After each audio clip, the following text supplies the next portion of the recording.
Once we had an easy ride and always felt the same. Time was on our side and we had everything to gain. Let it be like yesterday. Is that me or happy days? Mom and Pa look back on all the things they used to do. Never had no money and they always told the truth.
All right. So it's been a while since you guys seen me. Like I said in a previous stream, I couldn't multi-stream this particular stream because for some reason my program is having a problem like going out to each platform. So how y'all doing today, man? So we this is a double header today, man. We got David Lee Roth Eat 'em and Smile stream coming up later after this one, around 2 p.m. Central Standard Time. We also, I think that's about it. I don't know how long this one is going to take.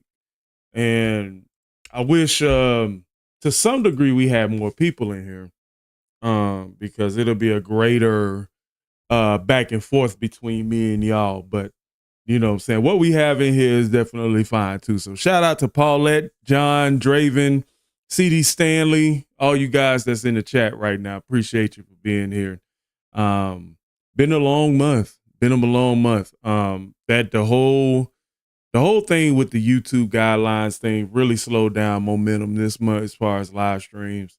So what's happening here is that I'm going to be tier listing all the Van Halen albums, not putting them in a specific order, but just to kind of cap the journey of when I started with Fair Warning all the way up until now. And what's up, PV? Wolfie? What's up, Wolfie? And we gonna sit here and discuss it. I think we're gonna sit here and discuss it. I think it'll be a great discussion. What's up, John? What's up, John? How you doing? I think I shouted you out a few minutes ago, but yeah, it's been a long journey, man. I started listening to Van Halen back in February, and we did the first and second. No, we did Fair Warning in the first Van Halen album, video by video, and then from there we did every album on a live stream. And Van Halen 3, we did that earlier in June, but that ended up getting clapped by YouTube. And I tried to post a replay stream, but because of Twitch kind of muted a lot of the songs, and that one didn't come out too well. I don't think I streamed Van Halen 3 on Rumble. I got to make sure I do that. So this is how we gonna do this, okay? I don't think this stream gonna take that long, but this is the way we gonna do this. So we got the tiers. We got the tiers right here. Let me move me to right here. But we got the tiers right here. We got God tier, upper class, good vibes, trash, and last but not least, Boutte liquid. Okay. So we got all the albums right here. All the albums below. I don't think it's including. I don't think it's including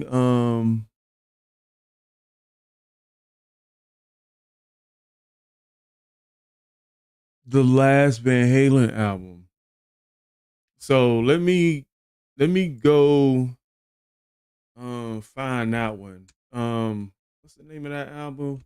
Van Halen Truth. A different kind of truth. Okay. Is that on there? Let me check one more time. Yeah, it's on there. Yeah, it's on there. Just wanted to make sure I had all of them. Man, I tell you, I had such a great journey, and I thought to myself, maybe I listened to all the songs. I thought I listened to all the songs like right before this stream, so they'll be fresh. But I'm gonna go off my lasting impression of each album. Though we may listen to a couple of songs to kind of remind me. Said find it just to stick in the trash tier.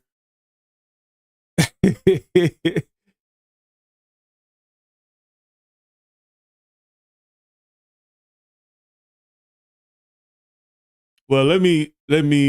So what should I put there? Because that is trash. Booty liquid would be trash, but I put trash just above booty. Like booty liquid is just like you'll never come back to this album. Let me see. God tier, upper class, good vibes, solid. Maybe just put solid. And then booty liquid last. I wish I was a little bit more creative with coming up with some of these tiers. Let me see. There's a way to make this bigger.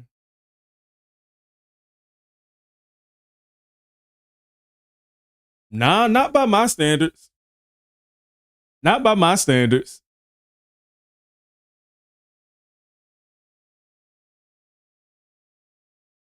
Not by my standards. The first four are really good though.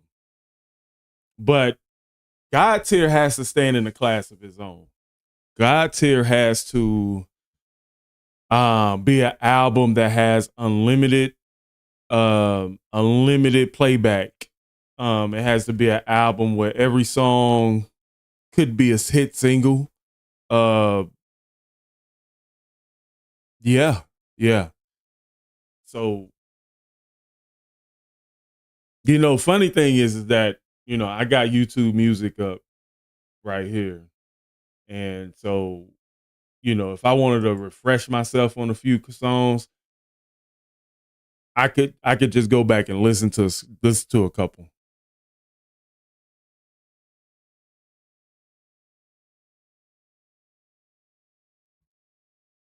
Now I wish I wish hopefully I remember each album individually. But if I need to remind myself, I go to Google Music and then I listen to a couple tracks and it'll refresh my memory on the album itself. I was thinking about, and let me know if this is going to be a solid idea for a video, but I was thinking about posting each and every album review outside of Van Halen 3, because I don't know where that footage is. Yeah, well, we have all the Sammy ones. Because, well, I think Van Halen did 9 albums altogether. No, 10. No, 11. 1, 2, 3, 4, 5, 6, 7, 8, 9, 10, 12 albums. 12 albums altogether. I just got to make sure I pick the right album for each one. I think this album to the far right, second to the far right, is 5150. I think that's 5150. And then you got OU812, Unlawful and Carnal Knowledge, Balance. I want to say this is Women and Children first, but I think, what's that album? Hold up.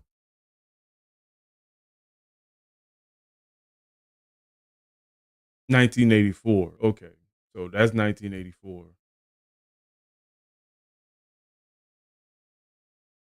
That's Diver Down. Diver Down is easily recognizable. It's like they put no creativity in that album cover.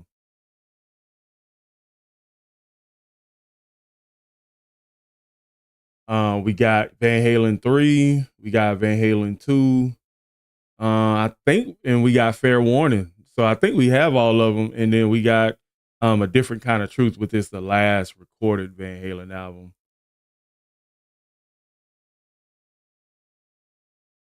So we got OU812. That one is right here. OU812 is right here.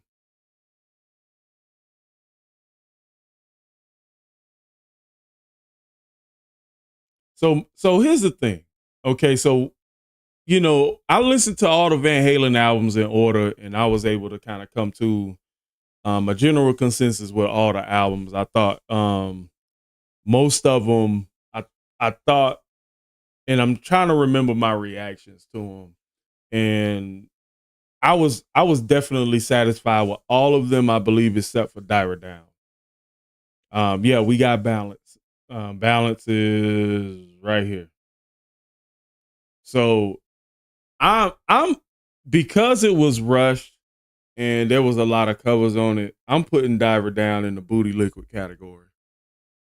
I'm putting Diver Down in the Booty Liquid category because they rushed it, man. And even though you got some solid covers on that song, it just sounded so uninspiring to me. Diver Down need to be erased with the Infinity Stones. That album should have never happened. That album is, you can pull maybe 2 or 3 songs out of there if you're trying to do a compilation thing, but they rushed that one. I didn't like that one at all. I was not impressed. I think that might even be the shortest stream album reaction from them. Let me see. Let me go to Google and check the track listing.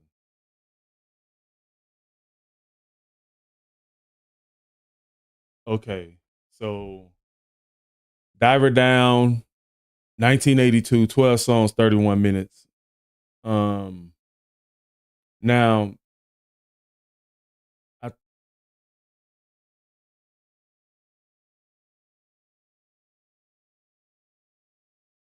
so based on just plays, "Oh Pretty Woman" was the best song on this album.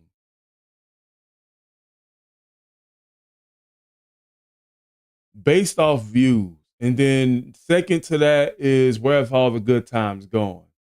So hold on, let me remind myself.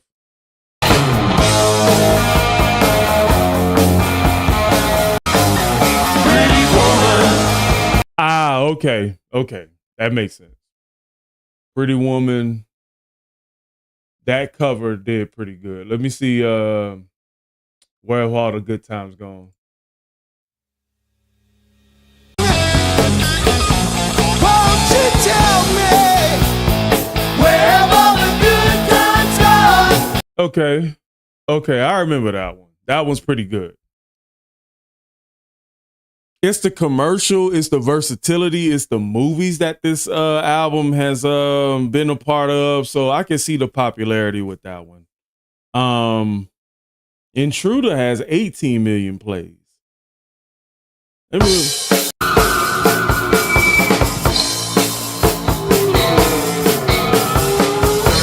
Nah, I didn't like that one. Why does that have 18 million plays? I didn't like that one. And then Little Guitars was okay. I remember that one. Let me see.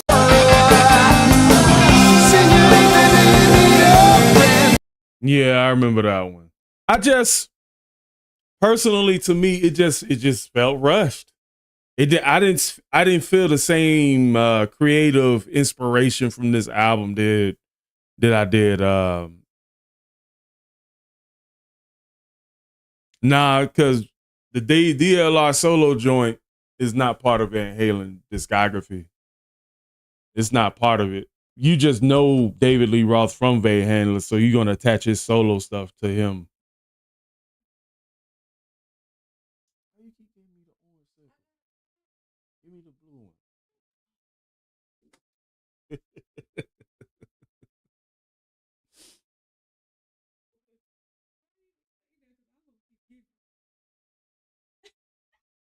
I don't like orange like that.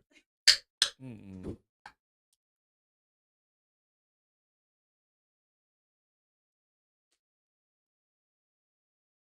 Okay, this one's okay. But yeah, I still, even though you got a couple of good ones on there, I still feel like it's booty liquid. The album is booty liquid. It's definitely, you can forget about the album very easily. Just got a couple songs. You might want to pull Pretty Woman cover off of there.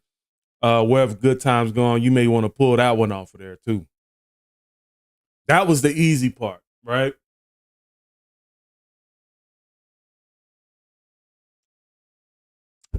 Now, let's take a look at the full bug. Now, an album I will put in God tier. Easy. That's easy. Fair Warning. Fair Warning is God tier. All the way. Fair Warning got everything you want in an album. Every song from Fair Warning is a hit. Every song from Fair Warning is a hit. It may not have as many plays. And it's kind of surprising to me in the fan base that it doesn't get more love. It doesn't get more love as much as the other albums. And you guys can kind of enlighten me a little bit about why that is, because I mean, every song is good.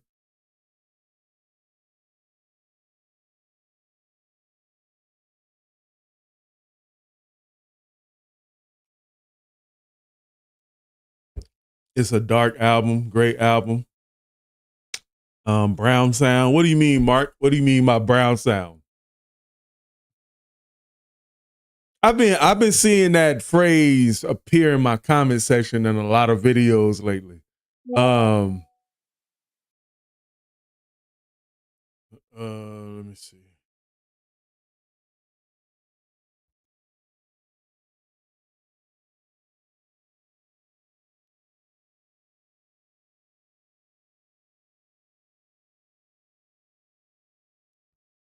He said Eddie got the brown sound on like 3 albums. It's a note that makes you shh.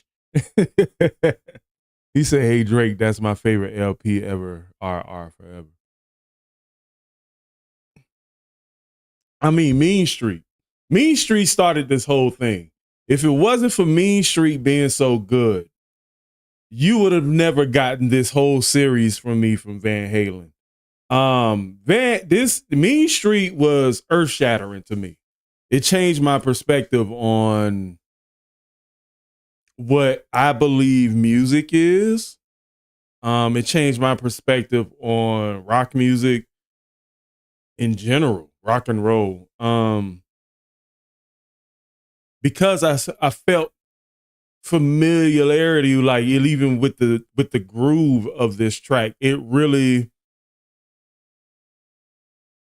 it did a lot for me. It did a lot for me. And I see the same old faces and I hear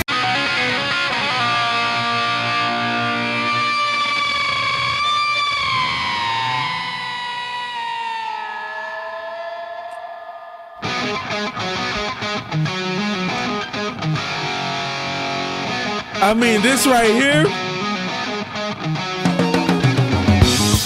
right there. Boy, you hear that drop right there? Woo! I didn't know the white boys had it in them. I didn't know that. Then I think one of the better songs was I think Dirty Movies?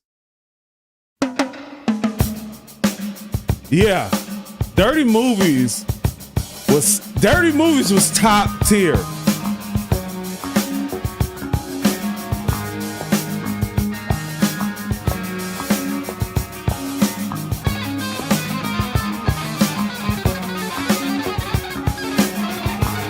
I mean, just listen to the drop.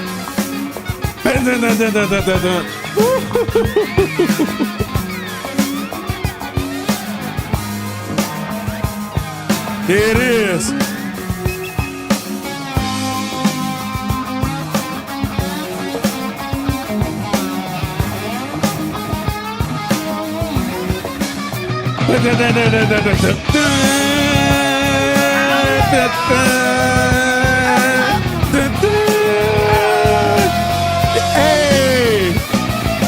Hey, and just that intro, man, just the way it was done, the tempo and the riff right at the drop of the track, man, it just was like, yo, this record kicked so much butt, man. It definitely, even though hip hop was kind of burst, I think hip hop was just started in 1981, but it just gave me hip hop energy.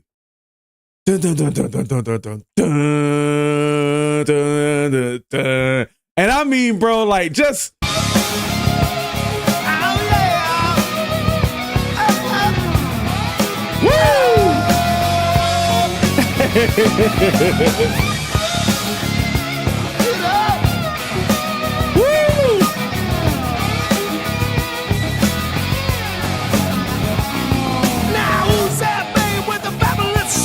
I mean, dude, that groove, man, that junk still give me goosebumps listening to it. And Center Swing was really good. Hear About It Later was really good. Unchained. I mean, listen to that, man. Chain. All right. Woo! Do you hear that driving power in the way that thing sound right there? Listen to that. Goosebumps all the way. Goosebumps. Push Come to Shove was good. The only letdown I think was this? Yeah, Sunday Afternoon in the Park was kind of a letdown. That was like, I ain't know why that was there. But God tier. Fair warning. Fair Warning is God tier. I just had to show y'all why I believe Fair Warning is up there. You can't go, like, you cannot not put Fair Warning in God tier in any category. In any category created in the time of man in music, Fair Warning is Michael Jordan. Fair Warning is Tiger Woods. Fair Warning is Robert Plant. Like, just God tier. Just sits, like, just put Fair Warning on the throne. Okay? Just give it his own throne and just let it rule. You know? I just think overall it was a great album. Just give it its own. All right. So that's my if you guys agree with that and you're watching the playback, let me know how you guys feel in the comment section below.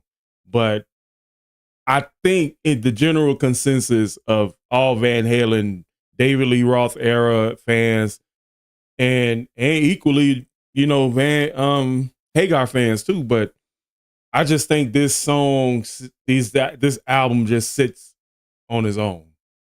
It is, you know, every album I listen to with Van Halen, you know, I thoroughly always compared to Fair Warning.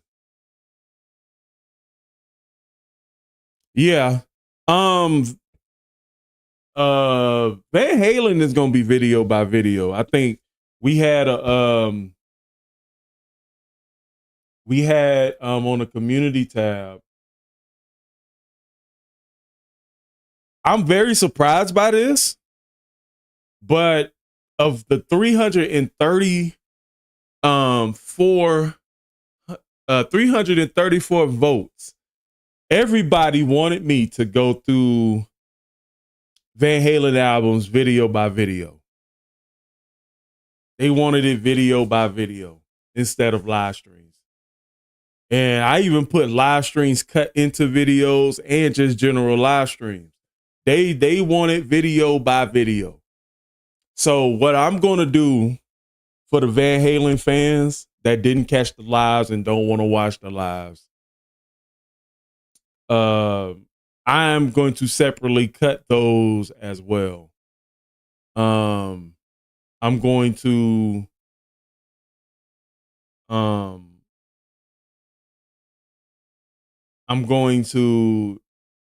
take each album reaction and I'm just gonna cut it piece by piece, and I post those videos in video by video. Oh yeah, we not in the Van Halen 2 yet, but I just wanted to get the trashiest album out the way and the God tier album. I believe I wanted to get those two out of the way because ain't no sense in holding it back. You know what I'm saying? So Van Halen 1. Now, Van Halen 1 is interesting. Van Halen 1 was great. It was great. And like I said, you have to, like, I compared everything to Fair Warning. Now, look, Van Halen 1 has the most plays. I believe Running with the Devil is Van Halen's most, it could be their most viewed song based on what I'm seeing right here. 57 million plays. Eruption is on his album.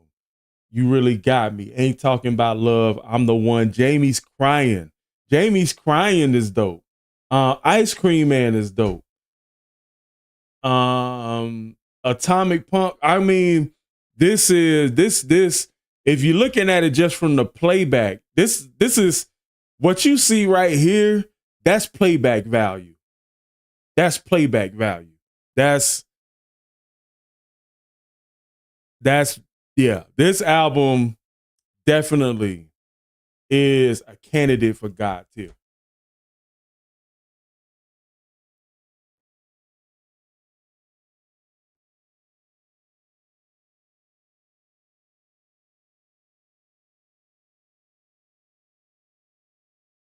Yeah, Stanley. Yeah, they wanted video by video. So I'm gonna take a page out of my homeboys. What's the name? Airplay Beat. I'm gonna take a page out of their book, and I think they've been covering. I think they cover Led Zeppelin 1 and 2 video by video.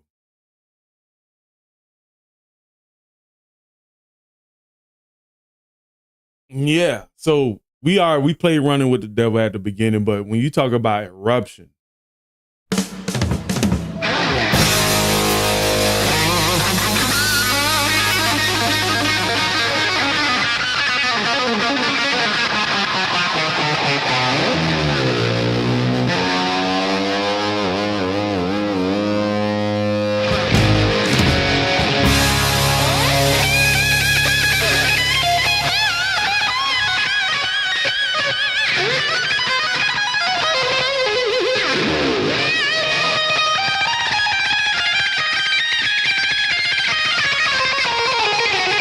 And remember, we watched the Oakland live when he did the complete Eruption, like when he added a whole bunch of other songs into it.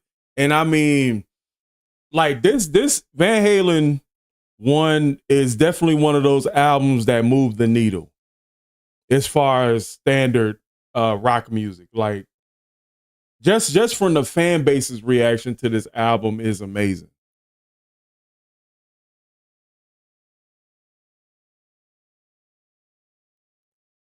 Then you go to Really You Really Got Me. I mean, now the funny thing is, I did not know that You Really Got Me came from Van Halen, because I always heard, like even on movie soundtracks, I always kind of heard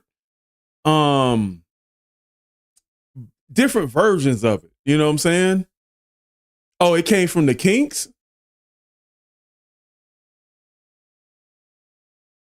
So this is a cover.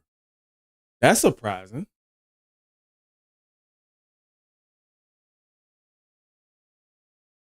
That's very surprising. So the Kinks got it first. So Kinks. Nah, don't tell me that, Mark.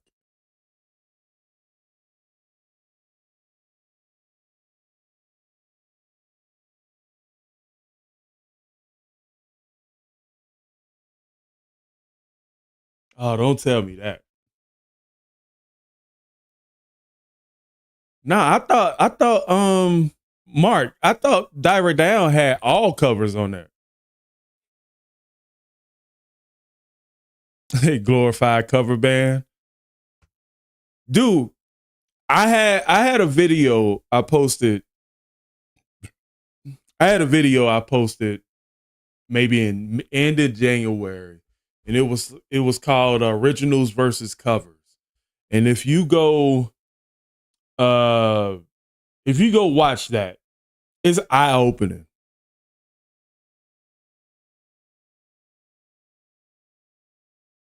It's very eye-opening. When you see how many songs are covers, it almost made me angry for the lack of creativity in the music industry.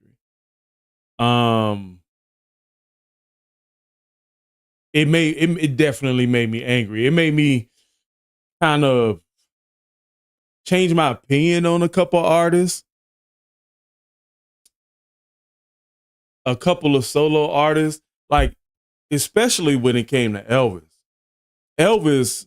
Elvis was certified cover. He was a cover man. Like he covered so many songs in that one video that just completely erased any kind of like kingship out of me.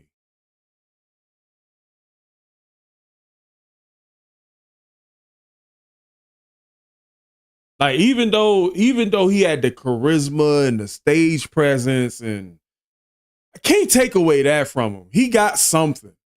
But I was like, oh nah. So we got Ain't Talking About Love.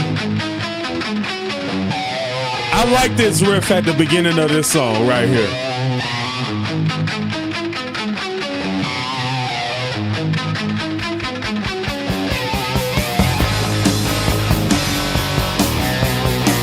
One thing I can appreciate with Van Halen is that they always had great intros to songs. Like they knew how to start a song. They knew how to set the tone for a song. They knew how to, and this is about throughout all the albums. I don't know, you like sometimes people are just bands in itself are just gifted at certain things. And I think Van Halen was paramount to being able to start a song the right way. Like, even when it came to like, what was that? Not Unchained. Was it Unchained? Yeah, Unchained from Fair Warning. I mean, man, that's one of the top tier intros I've ever heard. Mean Street had a great intro. Like, that's one thing that's never lacking with a Van Halen track.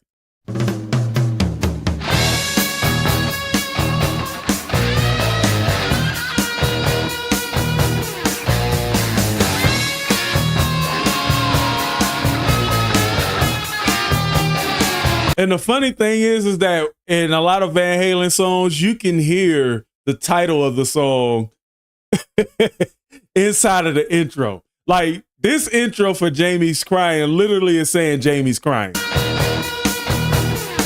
Jamie's crying. I just think that's so interesting. Let me see. No Name Maddox says, back then, no artist performed songs that they wrote. Back then, there were songwriters and there were people who performed them. Look at Frank Sinatra. The Beatles kind of changed that. All those covers were DLR ideas along with Ted Templeman. Well, that's the best song on it. Yeah. And it's definitely a cry for it being a different era too. The funny thing is that even in that era, you had a lot of music written by, which was very surprising to me, Jewish people. A lot of Jewish people were writing music for artists. A lot of music like from like Chuck Berry and Big Mama Thornton and Billie Holiday. A lot of their songs were covered. It's very surprising the lasting effect of a song.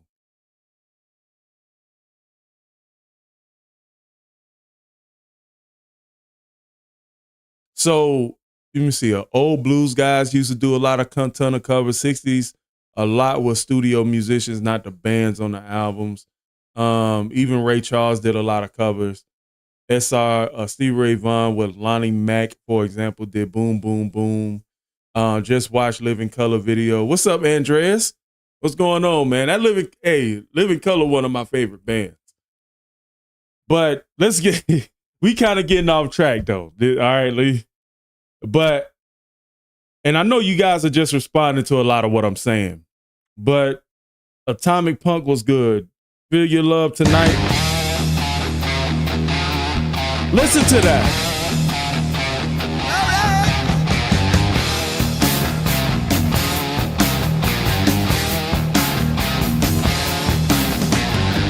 We're getting funny and dude, I mean, just great songs. Listen to this. Da, da, da, da, da, da.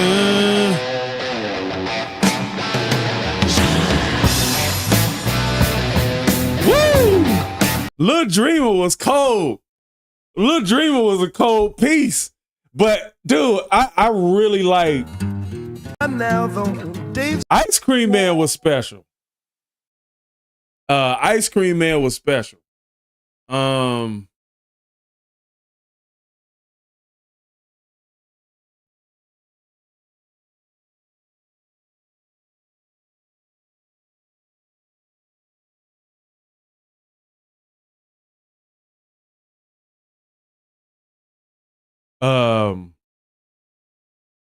I just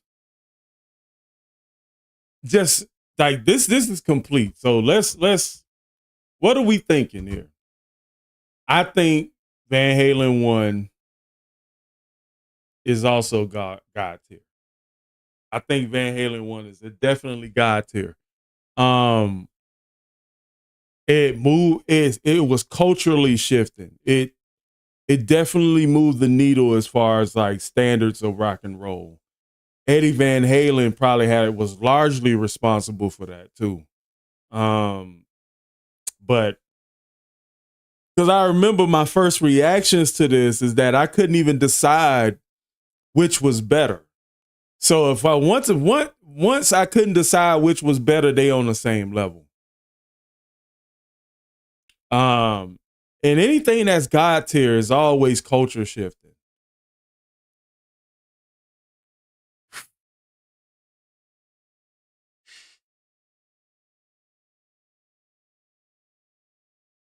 It's always culture shifting. So let's go to Van Halen 2. Van Halen 2. All right. Now, Van Halen 2 started out really good.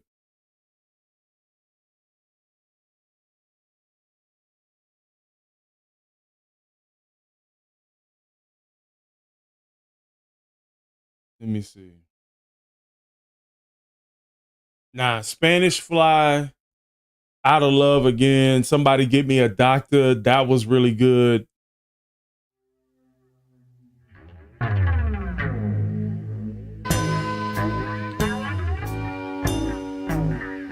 I thought You're No Good was a good way to start an album.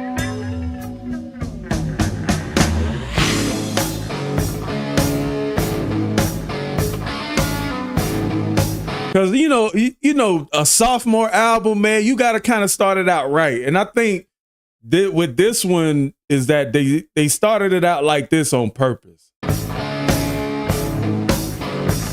I'm feeling better now that we're through. I just love when they hit that area when like they're kind of in between blues and rock and roll. And you hear that bass, and David Lee really be in his pocket vocally when you give him a lot of space to work vocally, you know? Really? Linda Ronstadt? Really? I mean, I've done a couple of reactions to Linda Ronstadt. I've heard nothing close to this. I'm gonna have to go find that song and react to that one too.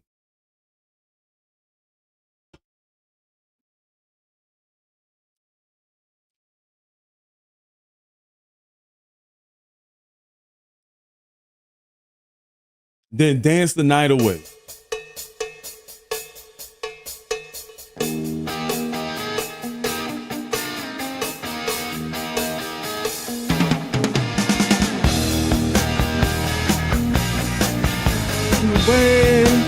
Like you can hear the hook inside of the intro, bro.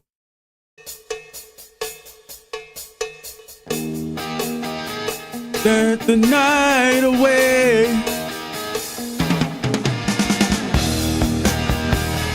Dance the night away. Like, I love that, man.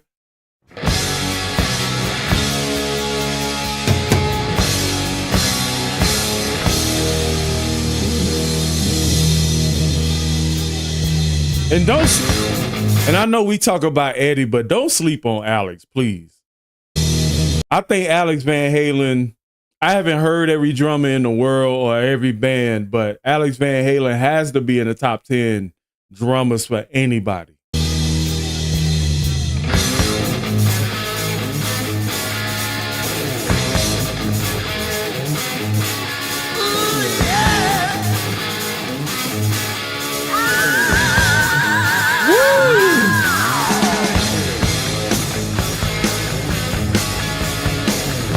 And one thing about these Van Halen tracks, they remind me a lot of like the wrestling intros. So there's always like a hint of nostalgia coming from me.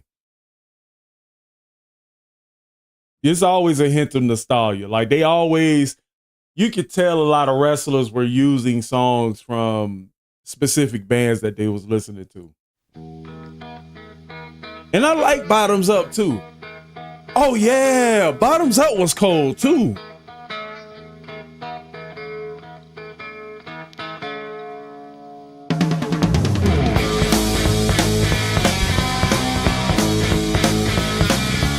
This was like one of those, for me, this was like one of those songs that you can smash a guitar while you're doing the Carlton dance.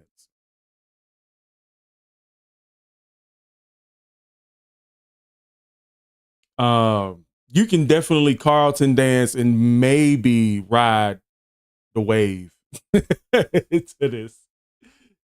Can you imagine? I like this song a lot. I've been sitting here about half the night. But Out of Love, I think Out of Love was really, really, really good. Let me listen to it.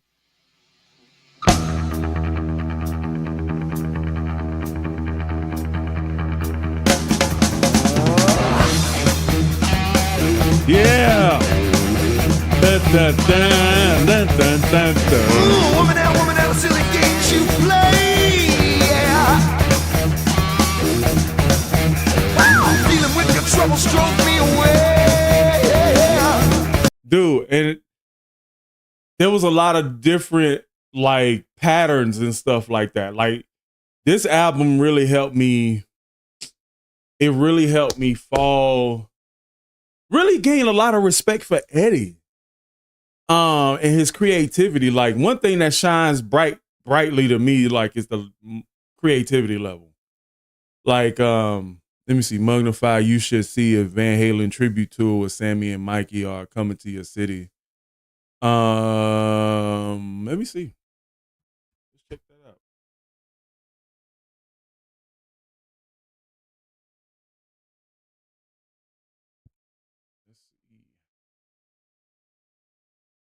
Let's see, July 20th, they'll be in Dripping Springs.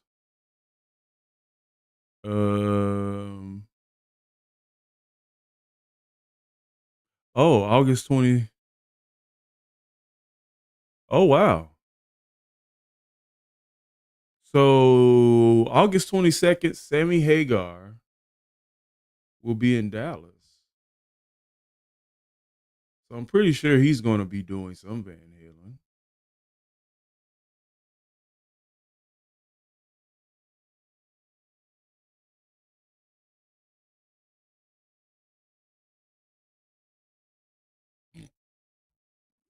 I'm pretty sure he can't.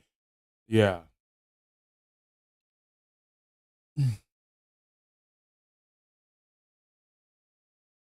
Yeah, I found that weird too. Let me see. Van Halen tribute. Sammy Hagar is getting the band back. Well, sort of. Okay.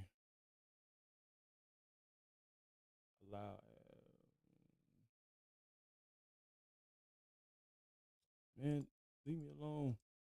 I want to see. Okay.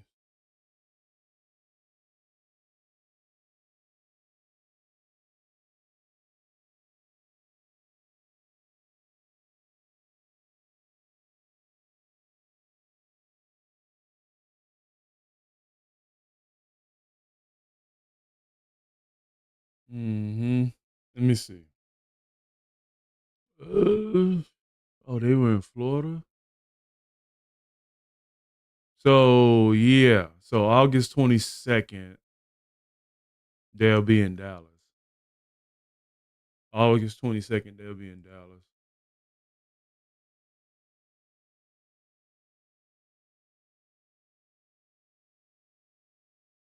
And then I guess this might be some kind of cover band, Diamond Days.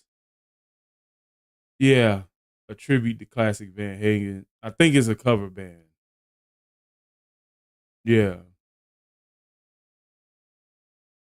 Yeah, that's not Van Halen. I was like, Dripping Springs, who goes, I'm not trying to step on Dripping Springs, but I think Dripping Springs like 3 hours away from me.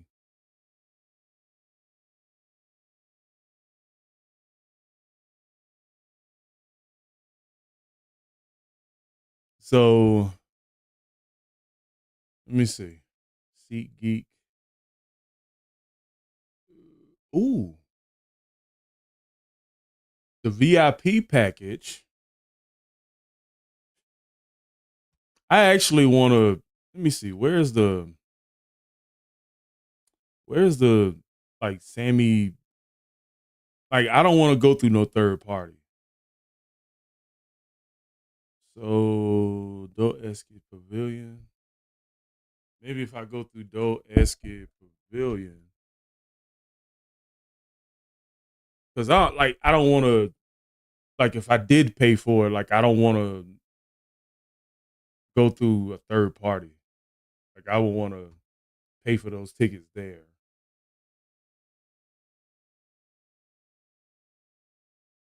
Let me see. What? New Kids on the Block with Paul Abdul and Jazzy Jeff? Okay. Buy tickets. That's funny. Okay. Lowest price, best seats.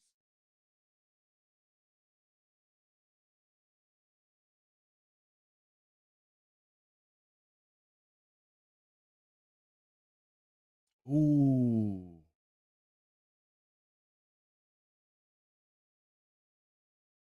Hey, anybody got $2,000? Anybody got $2,000 to help me go?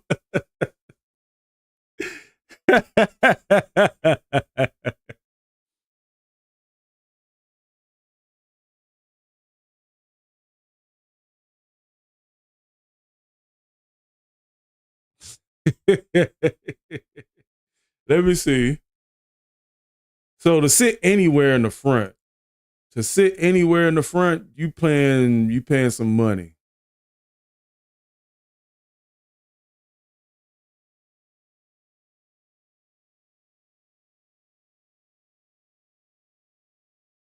Dang, man. To get the very front, like 25, like that's wild. 300 is fair. Yeah, I think 300 is fair. You know, but all the way up here in the front, them for the true fans right there.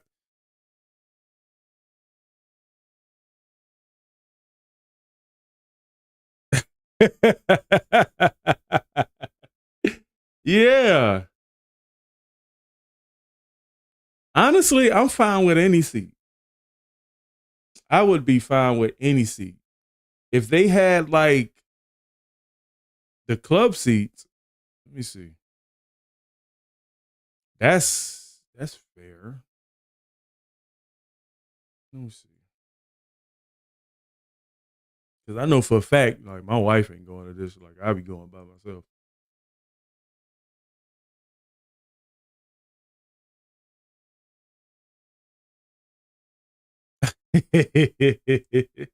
I would love to like see some VIP passes maybe.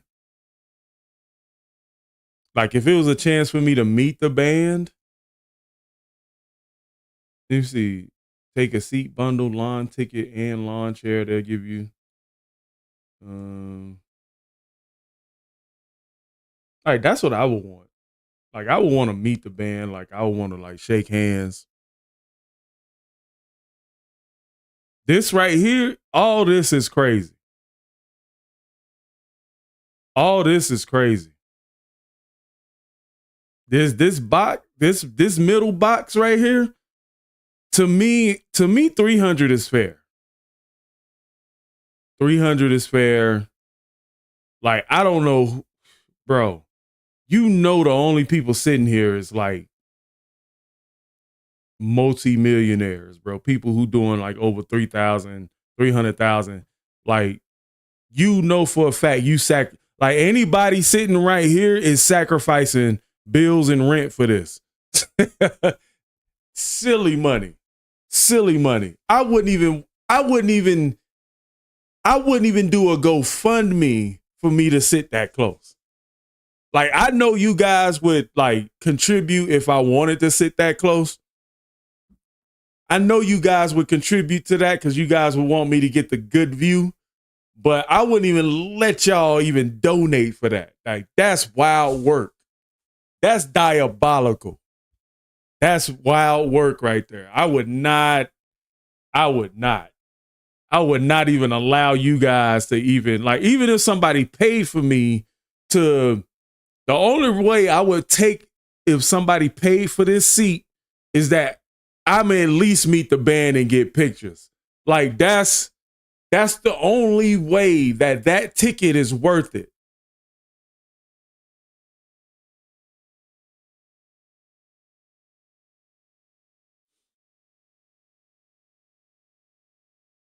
Especially when it ain't the whole band. Like, I would understand if it was, Eddie, Sammy,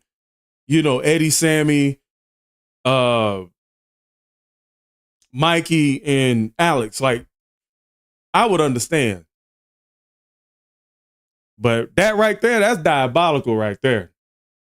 So me and my cheap self, I'm way back here, dog. $50. I'm way back here. I'm sitting with the people in the wheelchair. That's, you know what I'm saying? I'm paying for the wheelchair seats. I'm okay.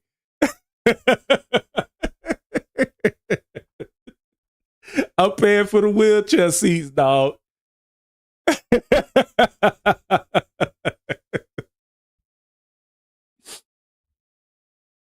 Shoot. But they got to get paid though. The place that they playing at got to get paid. And I mean, most of this is almost sold out. I mean, a lot of this is grayed out already. A lot of this is grayed out already. The only thing is, let me see. These seats, I would, $80 is fair right here. $80 is fair. But sitting this close, diabolical. You know what though? Being this close, yeah, that's fair. That's fair. Being this close, I think $500 is fair.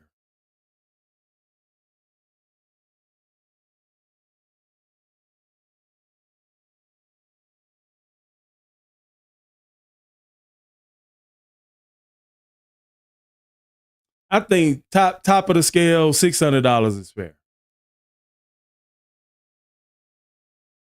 But sitting in the middle, bro, yikes.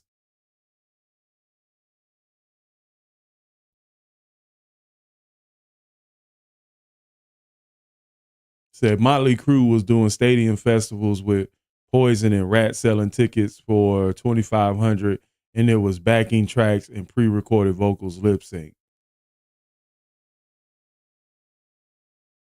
Yeah, look.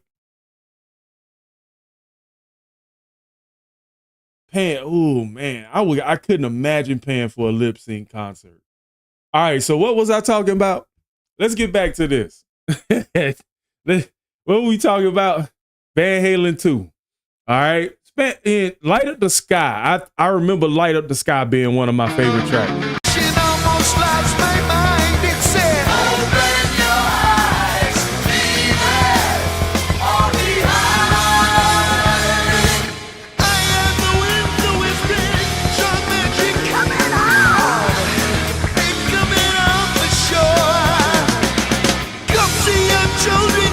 Yeah, Light Up the Sky was really good.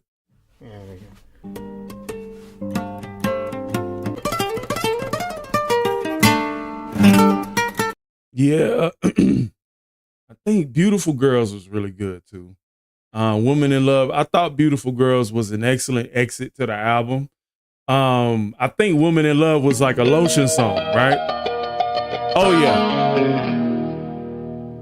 Yeah, Woman in Love, that's definitely a Lotion song. So let's go ahead and before we even listen to it, man, let's lather up, dog. Let's, you know what I'm saying? You know how we do it up in here, man. We, you know what I'm saying?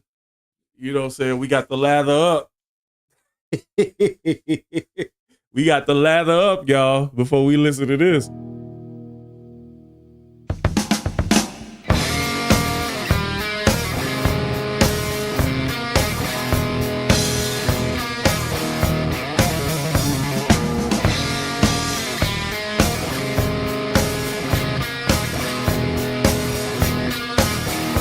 I remember that one. That was really good. They said, yeah, and they got caught.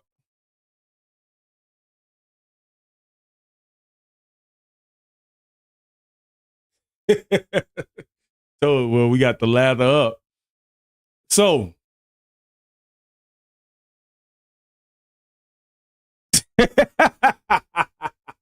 yeah, lotion is only going on the forearms in this stream, okay? Shoot, I know. I don't even think I've ever used lotion for that purpose anyway. Never.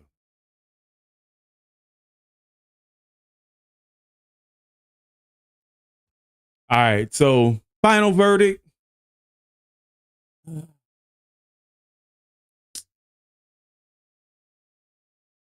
Y'all ain't gonna like this. Van Halen, for me, Van Halen 2 is good, but I feel like Van Halen 2 is right here. It's a slight step below Van Halen 1 and Fair Warning, but not by much. Not by much.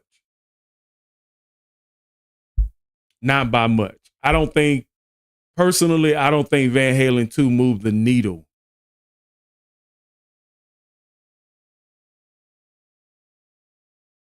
Like Fair Warning and Van Halen. It's got some good ones on there though. It's got some good ones. Like it's out of all the tracks, I would say it's about 6 good songs that You're No Good, Dance the Night Away, Somebody Give Me a Doctor.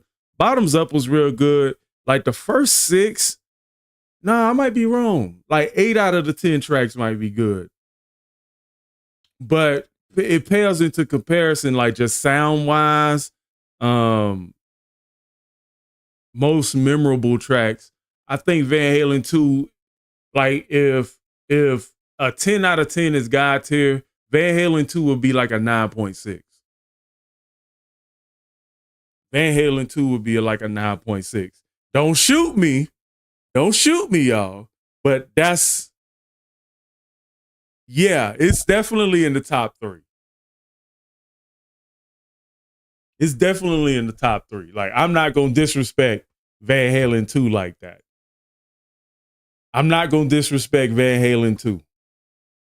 So, what's after Van Halen 2? Women and Children First?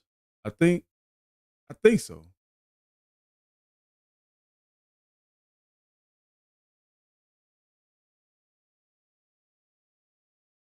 I think Women and Children First is afterwards. Let me check.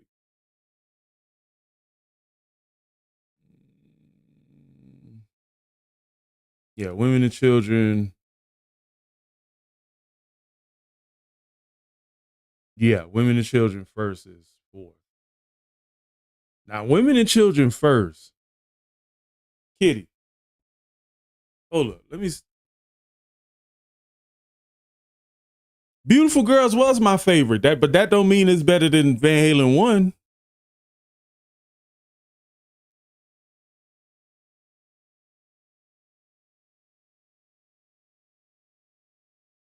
That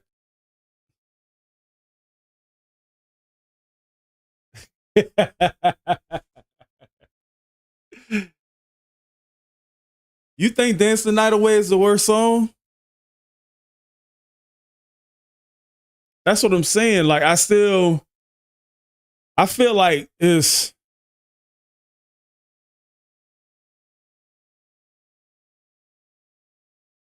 Yeah. It's a step below. I still like, there's nothing that is nothing that stands out like those 3. And say you got the top 3 right. So after this is Women and Children First. Okay, so let's go to Women and Children First. Now, I'm gonna say this. I don't know where I had Women and Children First offhand, but I know it's a lot of good ones on Women and Children First. Hold on, let me get my cat out of here.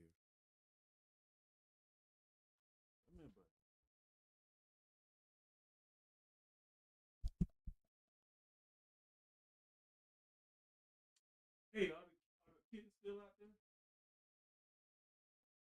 I ain't let you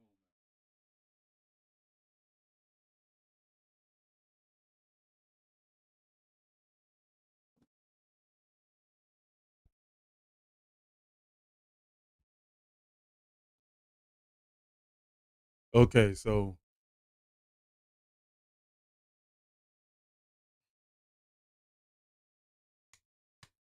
you would drop Van Halen II down to Good Vibes. Now, Good Vibes is like, you driving home from work. You know what I'm saying? That's this is something to help the road trip. You know what I'm saying? This is Good Vibes is like, you got some friends over, y'all got a barbecue type of deal, you know?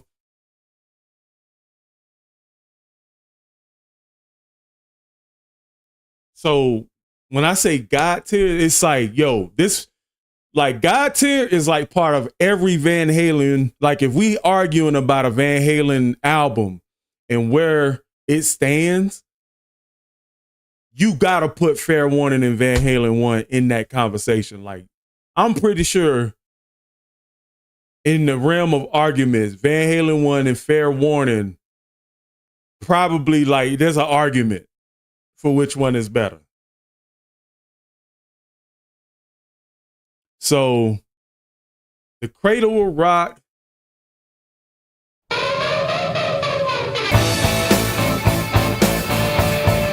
I like Cradle Will Rock.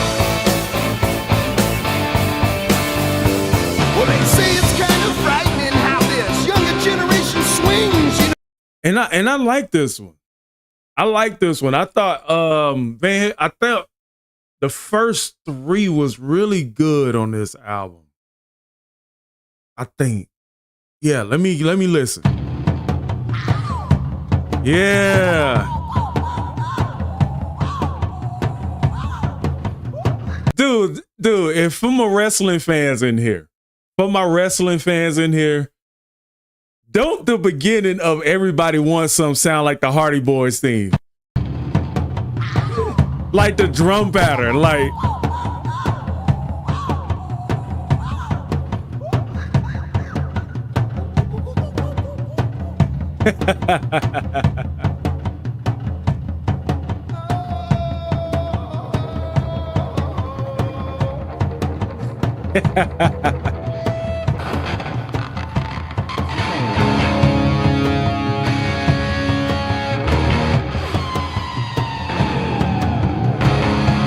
Dude, Everybody Wants Some was really good. Like I like that one.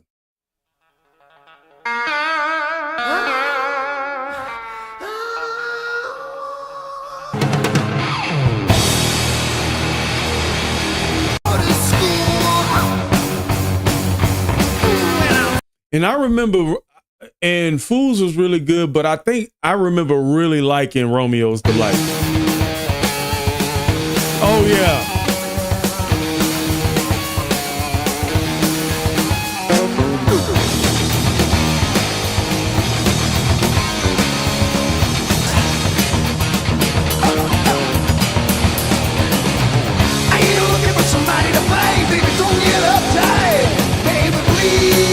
I like how sometimes Van Halen tilted on a line of like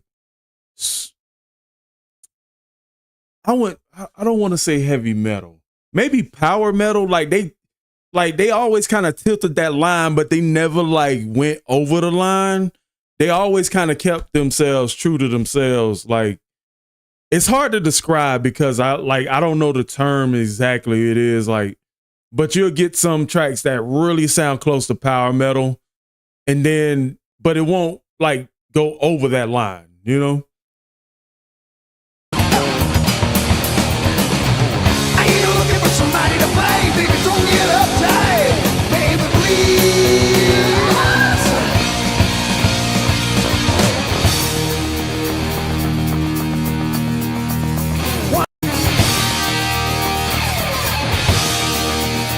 This one had a lot of energy, though. Let me see. That's 57 seconds. Loss of Control. I think Loss of Control was pretty good. Hold on.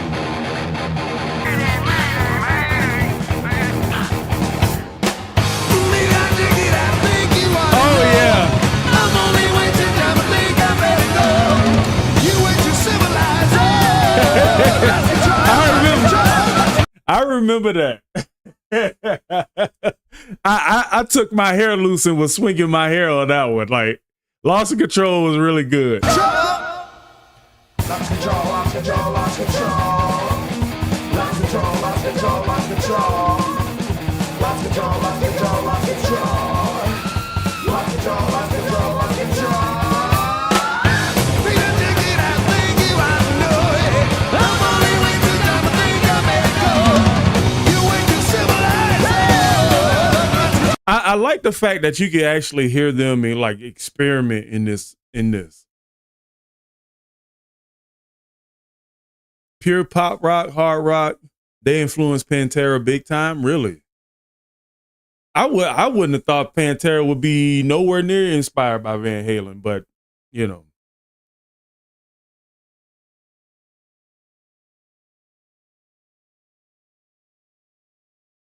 Yeah. I agree with Tube Wrestler right there.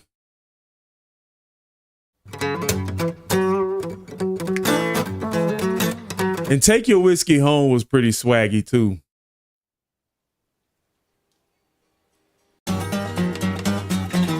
And I like that. I like how they kind of slowed it down at the end of the track. I really do. I really like how they were. And they tend to do this a lot. Like if the album was like 10 tracks, like they always tend to like slow it down around the end, but they'll always have a good outro song. Overall, I think Women and Children were very solid. Just like some of y'all commented, like it's really like party rock. I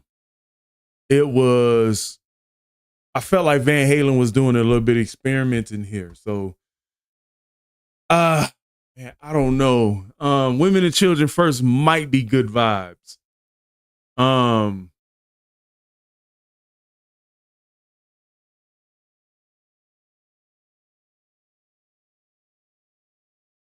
Let me see. It's not God tier. Definitely, it could be. It's an argument for upper class, depending on who you're talking to. But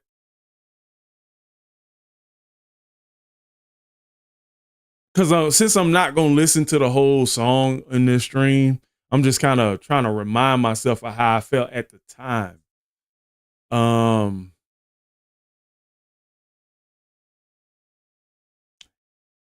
Maybe it could be top side, like very close to upper class with Van Halen II, but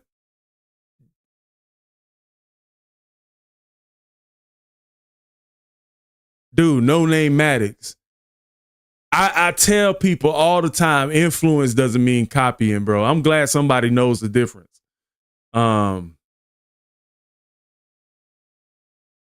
Pantera? Glam metal? Are you? No way.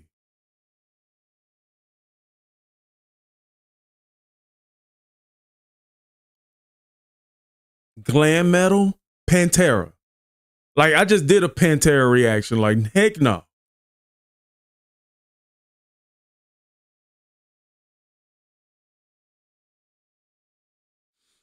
Women and Children First.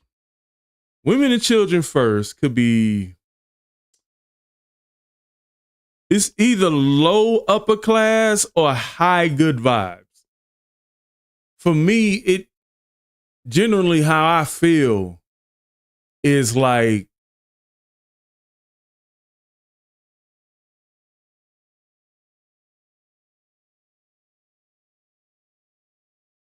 maybe I should have made a category for that.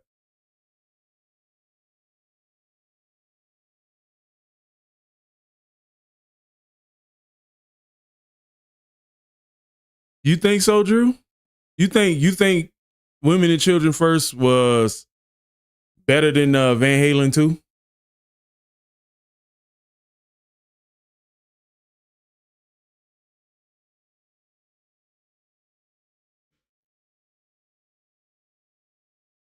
Like Women and Children Serve First is definitely above a solid album.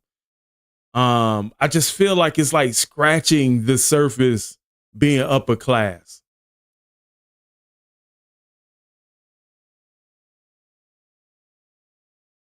Drop it below 2. Definitely, no, definitely better than 2.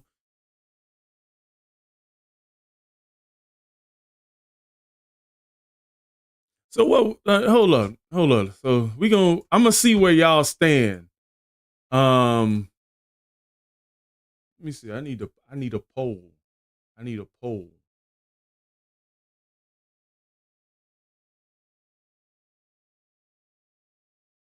I need a poll.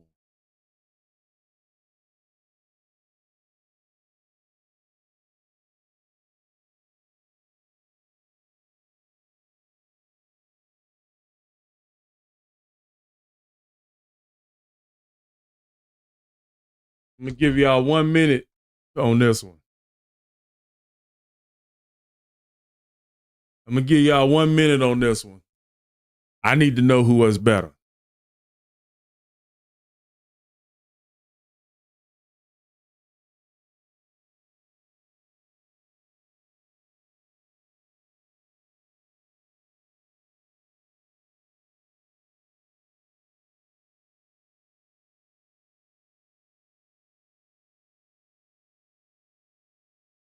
Seven votes, Women and Children First, better than Van Halen II.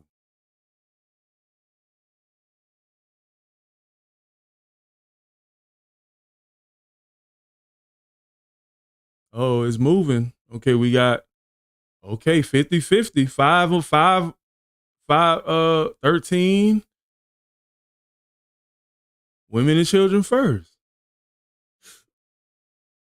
Let me see. We got 22 people in here. So if we can get it close to how many people are viewing the stream right now, let me see. We got 13. Women and Children First is winning. Wow.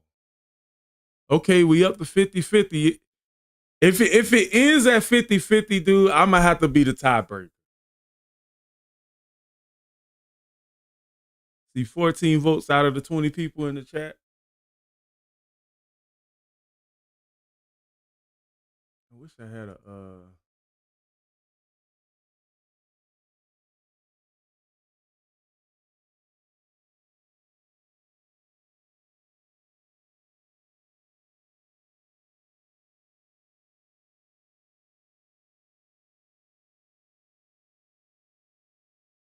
Oh, you saying go by record sales? But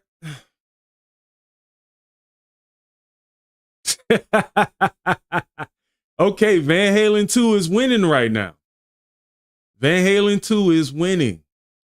Out of the 15 votes, Van Halen 2 is winning. Got 26 people in the chat.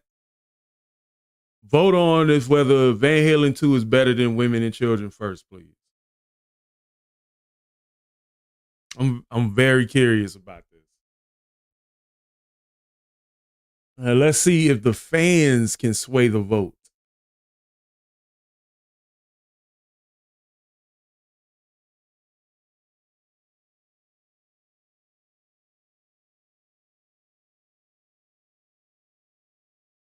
Got 15 votes. Hey, don't type it in the chat. I want to see what y'all think. Put it in the voting poll. I'm gonna let the voting poll stay up for another minute. And right now, out of the 15 votes, Van Halen 2 is winning.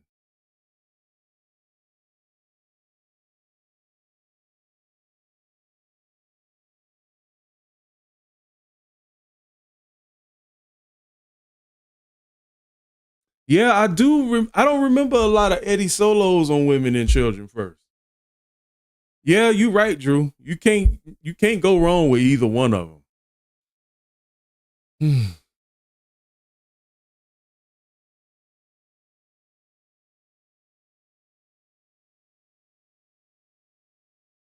Okay, so depending on how close it is, I'm gonna end the poll right here.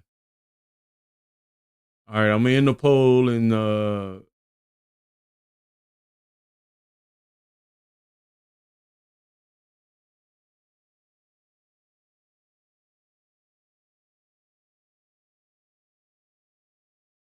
All right, we ended the poll right there. So based on y'all, I'm gonna put women and children first in the upper class, but Van Halen II is above it. You know, so if we see a track that's sitting right here, that's the top track. But anything else to the left, I mean to the right, is lower than it. I would say that, Drew, yes. Women and Children First is their heaviest album. No, you can't. All right, next up, I think next up is 1984, if I'm not mistaken. Let me see.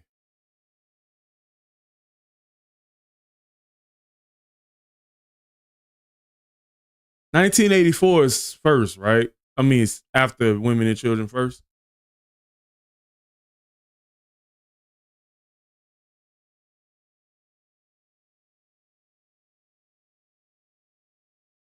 Like, fair warning being above Van Halen 1 for me, that's my opinion. That's definitely my opinion. So you can agree to disagree with me on that one, but I feel like Van Halen, Fair Warning was the best album to me.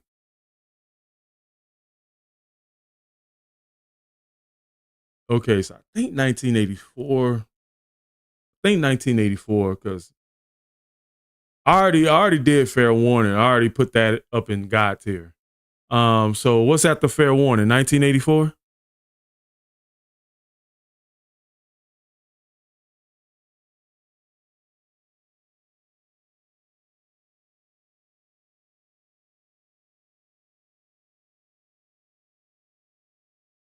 All right, so here's what we have so far. We got Fair Warning, God tier, Van Halen 1, God tier, Van Halen 2, upper class, Women and Children First, upper class. I put Diver Down in the Booty Liquid category. So why I did that was that Diver Down seemed like a rushed album. I didn't really sense that it was a true Van Halen album. So I put that in the Booty Liquid category.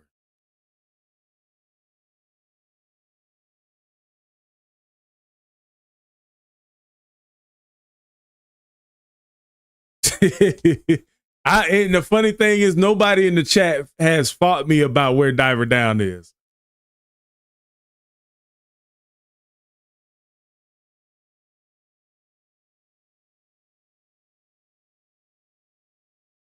So I already put Diver Down in the Booty Liquid category. That's me. Y'all can fight me in the comments for that one.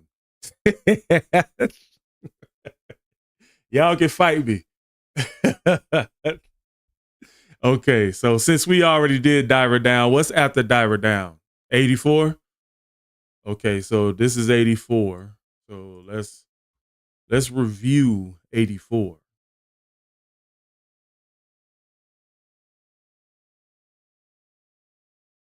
Okay. So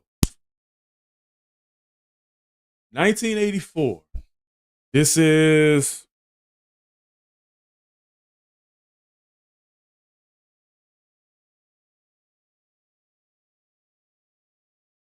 This might be their best album full of hits.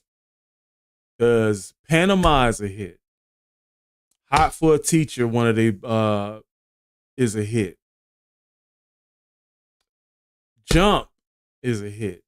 Is their biggest hit, actually. Their most viewed video, most viewed song is 328 million. Top Jimmy is nice. Drop Dead Legs is good. Now, 1984 is the 6th studio album by the rock band. So I think after this is Sammy era.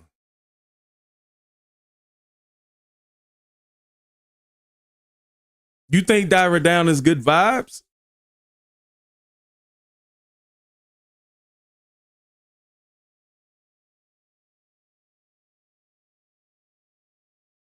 Nah, it's Booty Liquid, not Booty Liquor.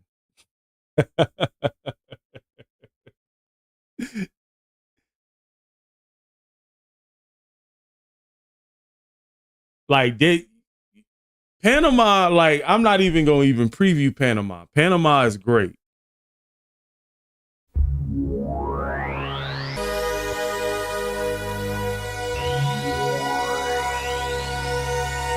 And I believe in 1984, you got a lot more piano from keyboard from Eddie in this one.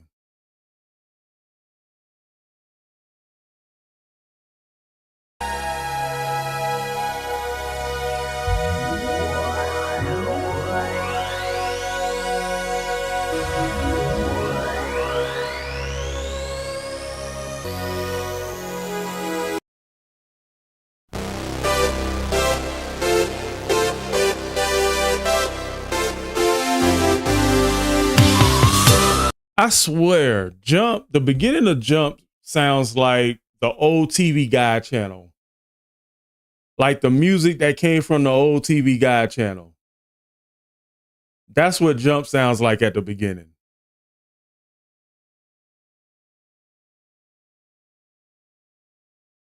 I like Panama when it was performed live. I think my thoughts on Panama improved when I saw Sammy, perform it.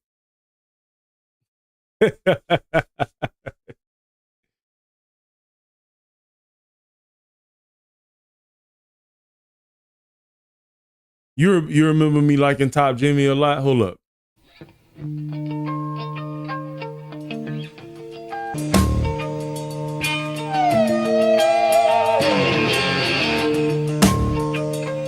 Yeah, I do remember this. Jimmy swings, he's got the love. Woo! Stop Jimmy, he's the king. Top Jimmy, I like the switch up. Like I like how it was fast paced, and I like how they kind of switched it up and got that bridge that. I like that kind of switch up. Let me see. Oh yeah.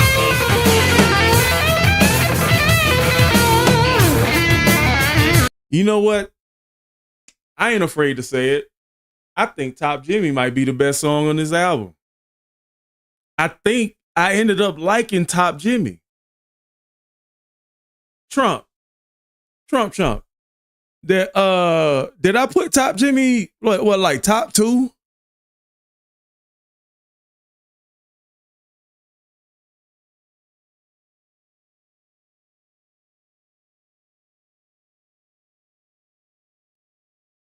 Like I really like Top Jimmy.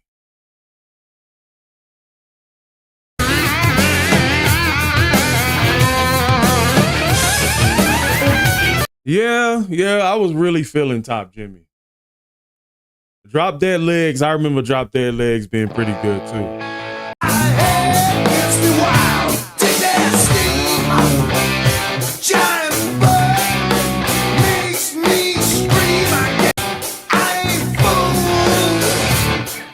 Yeah, and Drop Dead Legs did have that like classic rock and roll. Hot for a Teacher was the single though. I'm surprised Jump got. No, when I think about it, Jump does have more marketability. Like it does. When I think about Hot for a Teacher, and I compare it to Jump, I think Jump has a wider net of influence. I think sound wise, it just sounds perfect.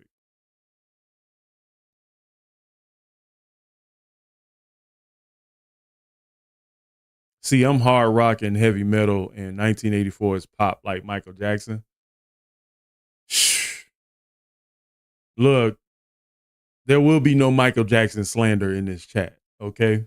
I'm just letting y'all know. You might get timed out. Be careful what you say about Mike, okay? Because you're talking to an avid Michael Jackson fan, okay?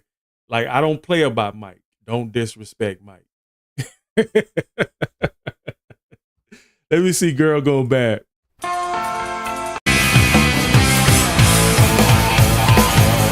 Oh, yeah. I do remember Girl Gone Bad being really good. And I think if memory serves me correct, I put Top Jimmy above Girl Gone Bad. I really like the energy in Girl Gone Bad too. You said House of Pain. Let me see. If I had it all to do, I'd keep it just the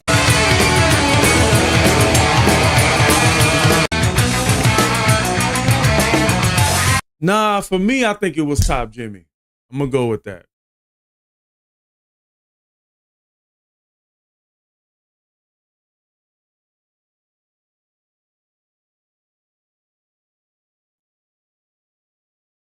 Oh yeah, yeah, yeah. Oh man, Give In to Me, one of the best rock songs ever.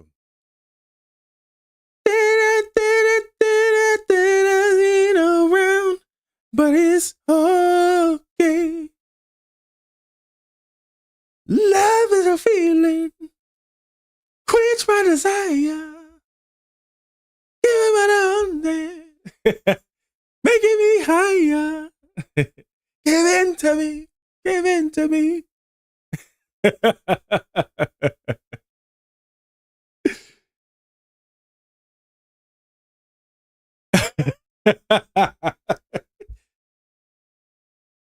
You know you can't understand what Michael say, but you gotta know what he say. You like tell you. I still don't know what some of the songs Michael Jackson say.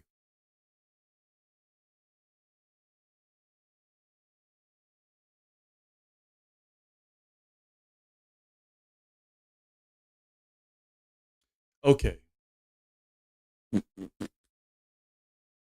Man, am I going I might pay for this. I might pay for this at the end. I might pay for this.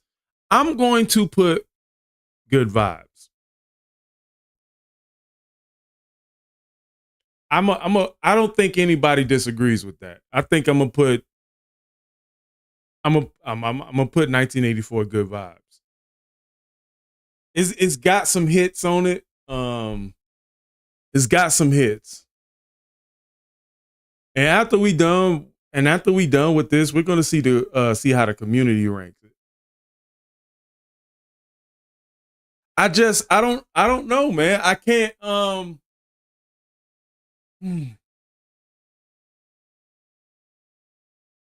I can't put it above. It's great, but I just can't put it. I can't see myself putting it above Van Halen II.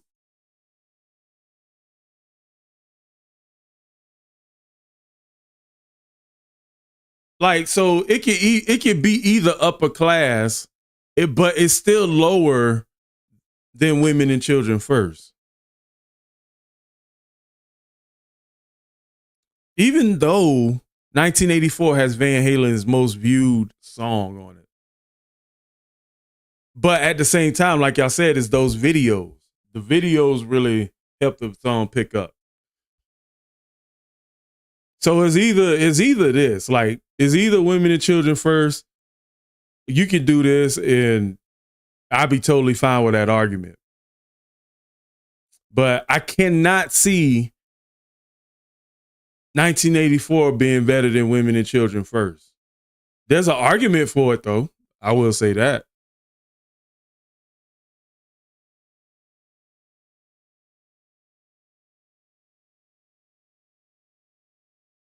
There's definitely an argument. I just can't see it. I just can't see it.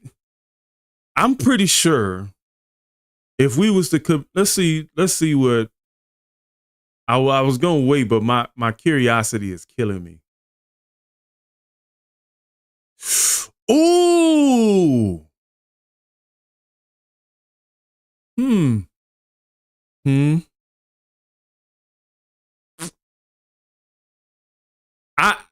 I just saw the preview, and man, look. All right, we gonna keep going, but I'm gonna show y'all that afterwards. I just saw something, and I'm gonna show y'all that afterwards. I saw something, and I was like, yo.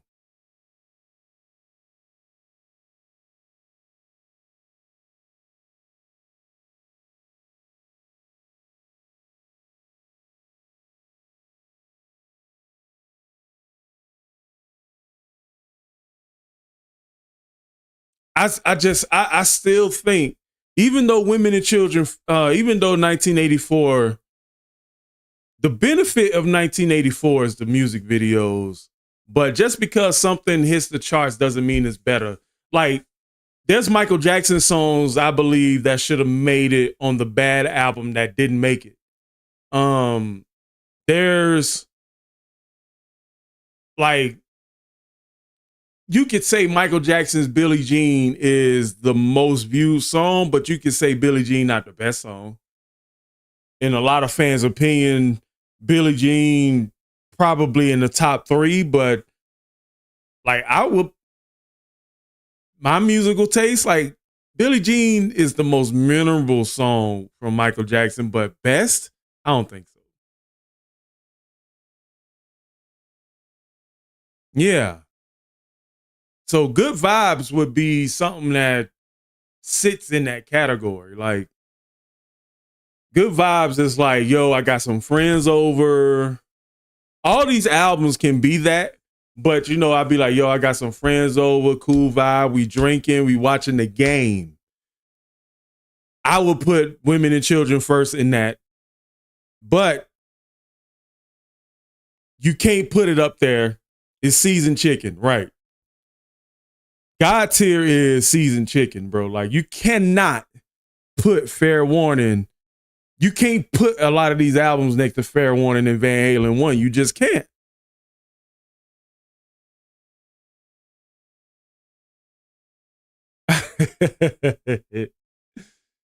So what's after?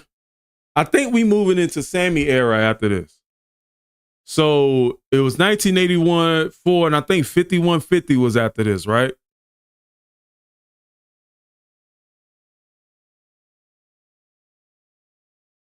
$51.50 was after this. Let me check.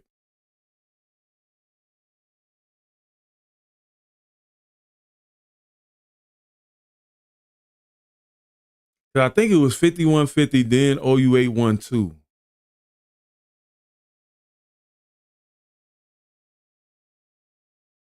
Like, there's probably fans of Van Halen was like, you know, even though Jump got that many views, real fans of Van Halen be like, nah, that's not their best song.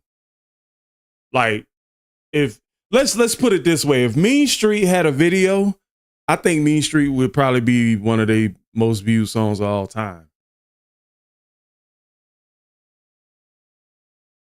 But that video promotion was so important, man.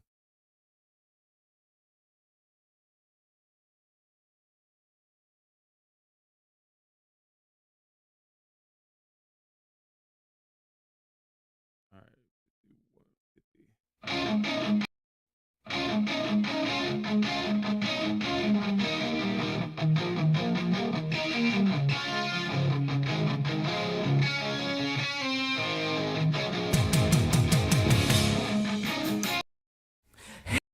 All right. 5150. All right. First Sammy album.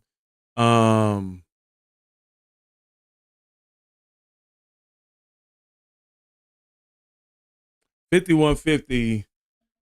I actually enjoyed 5150. I thought it was a great album. I thought it was a change of pace Van Halen needed, based on where they were. I think all the David Lee Roth albums was good except for Diver Down. So let's get that out the way. Why can't this be, Good Enough was good. Why Can't This Be Love was awesome. Why Can't This Be Love was the Sprite commercial in that stream. It's got what it takes. So tell me why this can't be love. Get Up. Get Up was really good.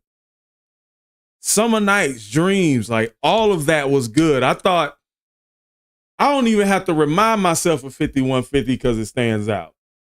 Hello, baby.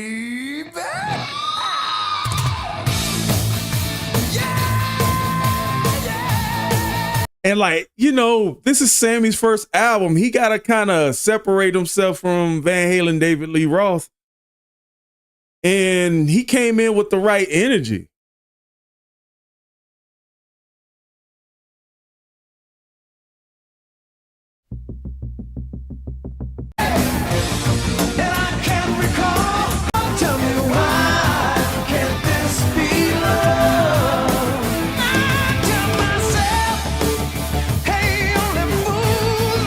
I don't know, man.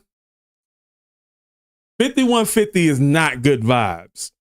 5150 is not solid. I thought 5150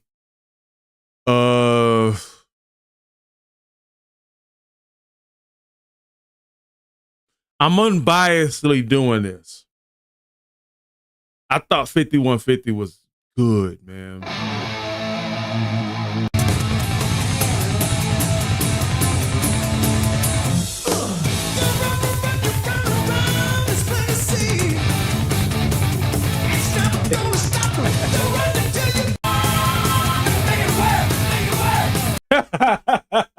And the funny thing, what I remember now, like I watched that Sammy interview, and Sammy was talking about how he was like a nymphomaniac back in that time, and Get Up kind of tied those two thoughts together, I guess, and that's what Get Up sound like. When you was trying to make it get up, like, you know, get up, like, you know, we gotta go get something else. You know what I'm saying? I need you to get up.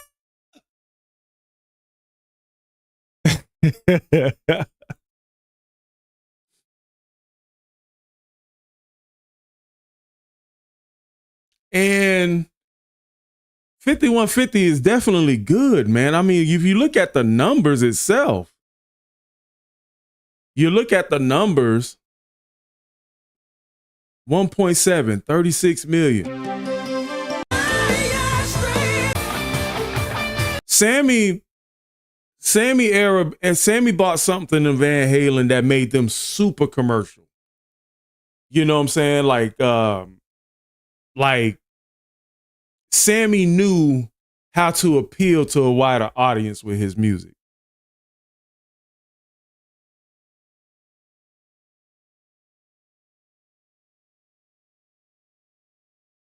Let me see.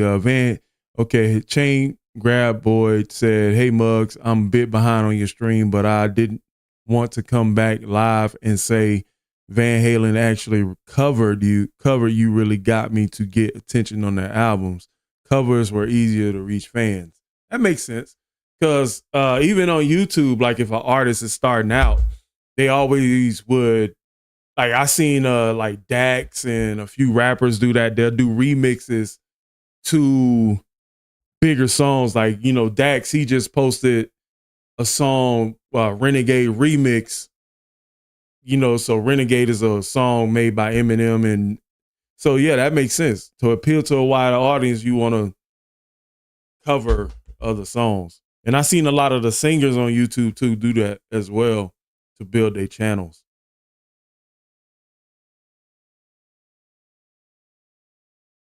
Oh yeah, right. Raymond just said first #1 album for Van Halen too, so that got to count.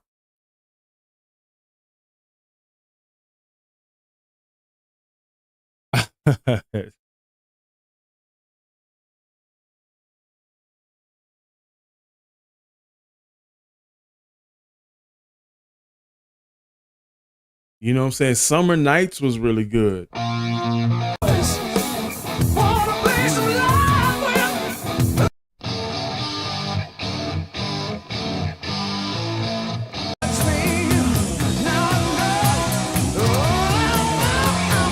Is Best Both Worlds?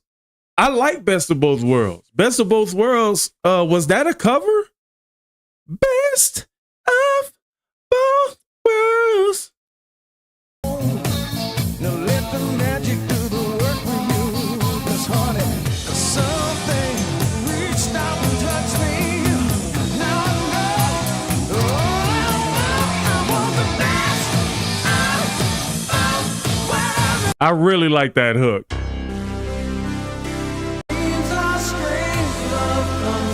Oh yeah, Love Walks In was definitely lotion worthy. All right, so we got the lather up.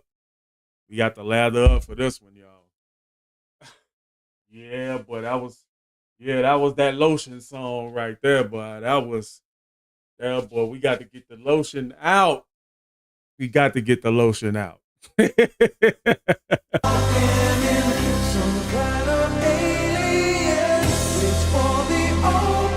Dude, like that's wild, bro. Dude, that was wild, yo. The lotion, baby.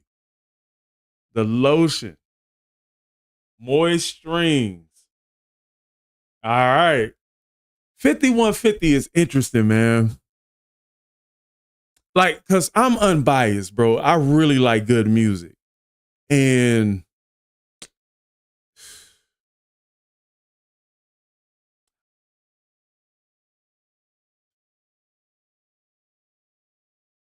bro, it's too many. It's too many Van Halen tunes that made me put on the lotion, bro. I'm gonna have to go back and really look. I have to go back in these streams and really look.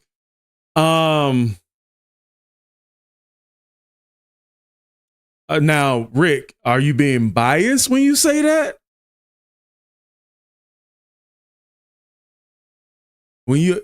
Are you being biased? Look, I'm sitting here and I'm wondering if 5150 might be up here. Not better than Van Halen II, could be better than Women and Children First.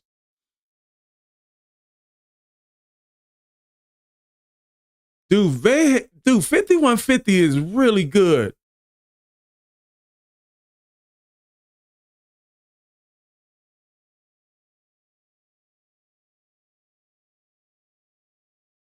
Like you gotta 5150 was scratching the surface of God tier. Like I wouldn't even be mad if somebody said that.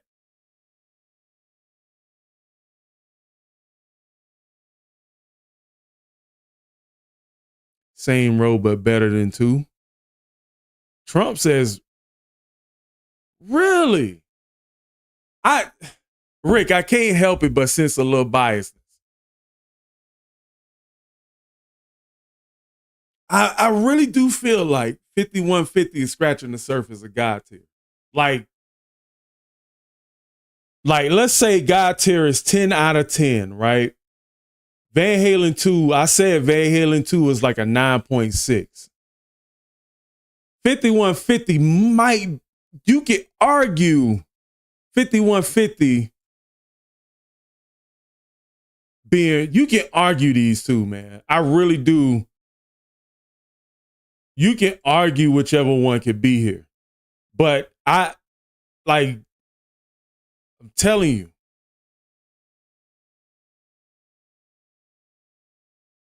you can argue this.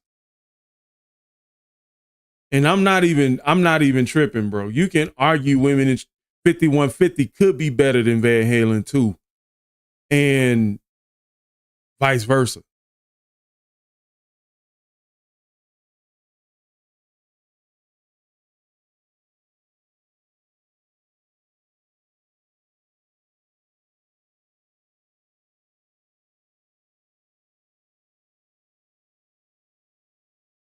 You brute. Now, when I hear y'all make comments like that, I have to ask y'all, are you being biased?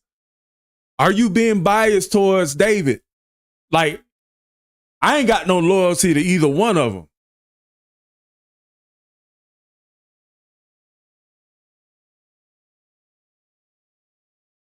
I'm just thinking, like, I'm looking at good music.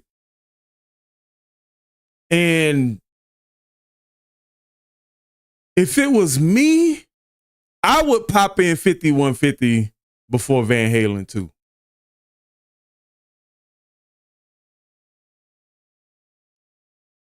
But obviously the Van Halen style and feel had to change when you changing lead singers. So and you know, Sammy is such a good vocalist that he could have did a similar sound with David. You got to understand, like, when you change leads, like, you're changing the whole entire vibe of the band. So obviously the band wanted to move up from that David Lee Roth like sound quality of like,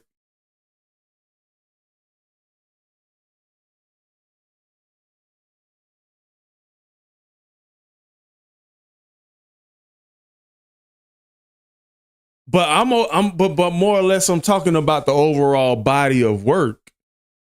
Like, look and look at Sam, like we looking at Sammy's utility too. Like, he could play the guitar too. So obviously that helped Eddie being able to play the keyboard more. Like, when I listen to these songs, like, Sammy added a different dimension to the band. And the thing about it, like, and the thing about, there's nothing wrong with going commercial. Like, going commercial doesn't mean you selling out. It just means like you're making songs for a wider audience. Like, it's almost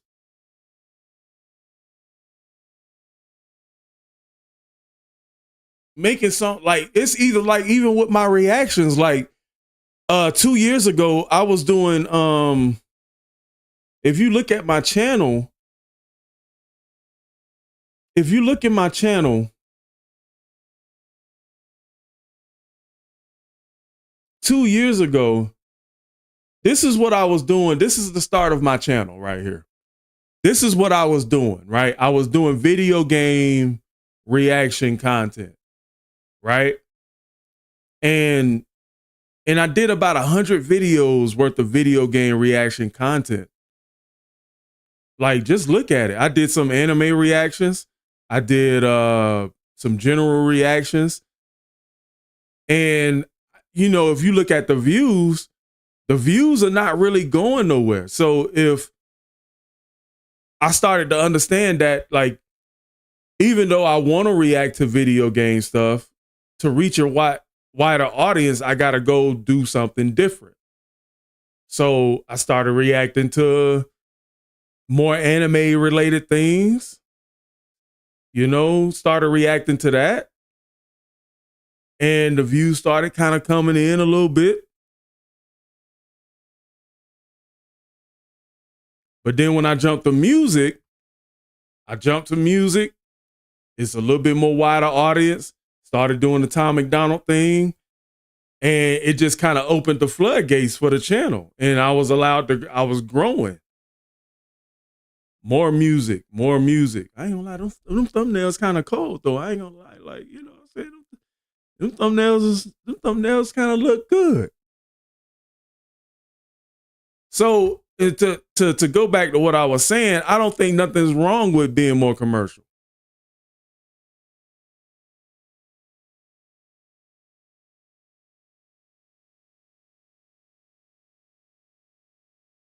Oh, okay. I understand. Now that's a good. No Name said, I like Van Halen first and foremost for the guitar playing. So 5150 offered less of that. That was my bias. Now, but you actually bring up a good point. If you look at the sound of the 80s, right? If you look at the sound of the 80s, the sound of the 80s sound like this.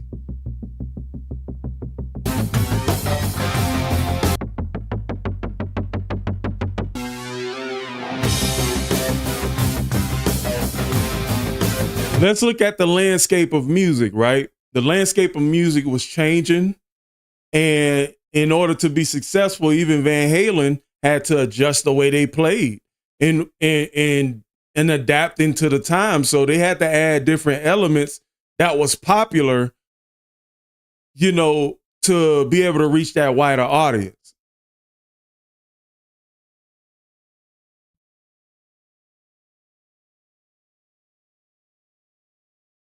Said Ed's sound changed, electronic drums, it was great, but no longer. You think so? You think so? Song versus song?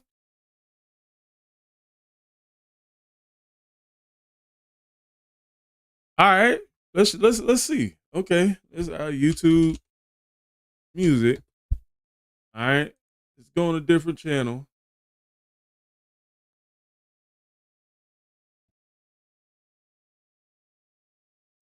All right. Now we talk like I'm not gonna play the whole song. Looking at the track list. All right, so Van 5150 got less tracks.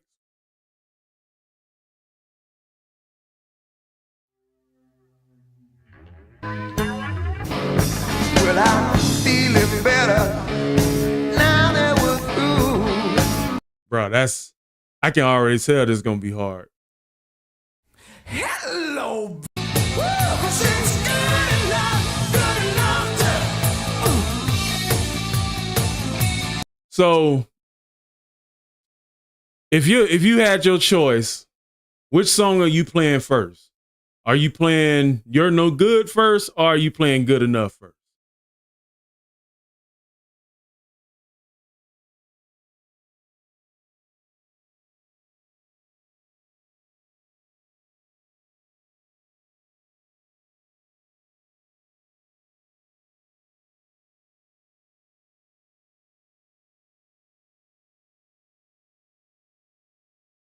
Okay.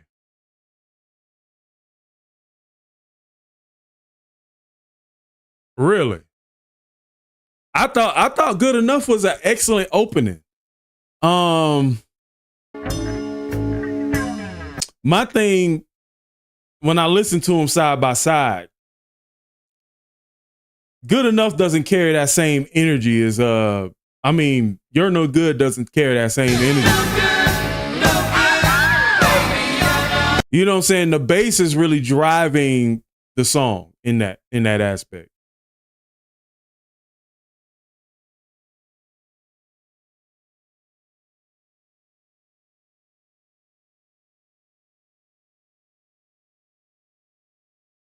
Oh, so now we giving points to creativity. All right. So the fact that You're No Good was a cover and Good Enough wasn't, that can definitely put that over. No, I didn't see that one, Railroad.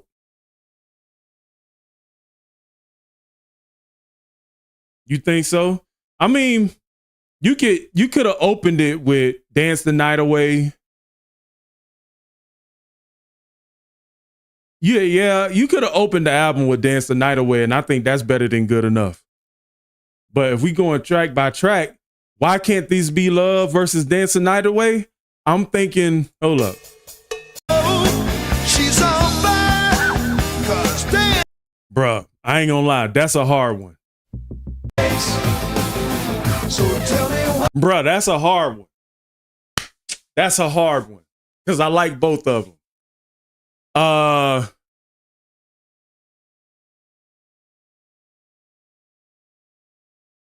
Man, they pretty close. Van Halen with Sammy never did a cover. That's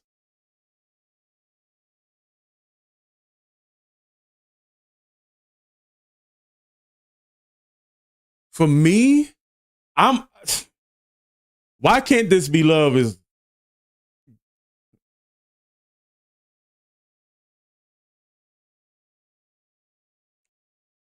now. Why can't this be Love has 54 million views. Dance the Night Away has 28.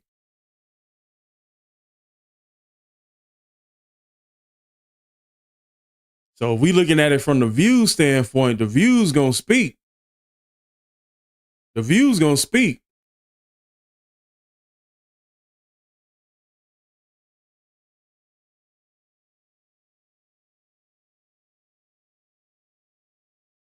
The views speak a little bit now. You talking about 30 more millions of views almost.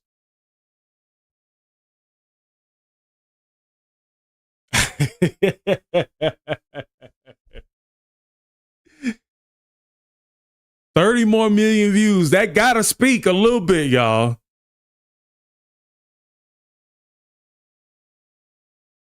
As David Lee Roth said, Hagar says, "Why can't this be love?" Where I say, "This is love."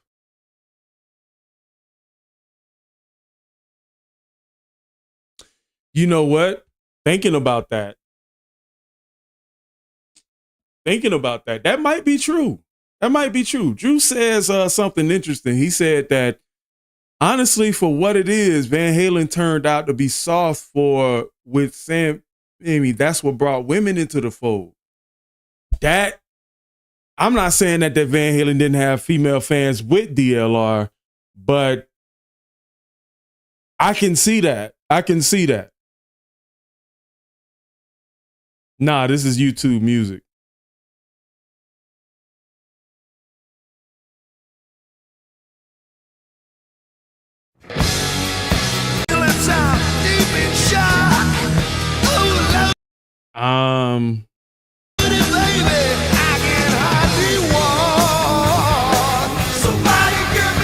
I really like the hook on "Somebody Give Me a Doctor."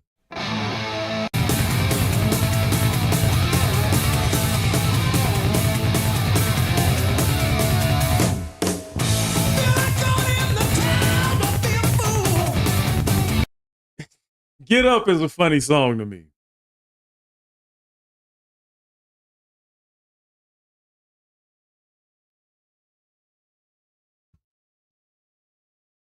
Now, Somebody Got Me a Doctor got 5 million views. Get Up only has 1.7.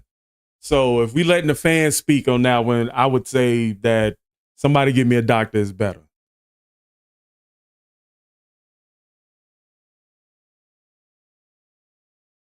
Views don't make the creative process better, but it does speak to some degree. I mean, these songs have been up on YouTube for a while. So you would think fans would come back and visit these songs.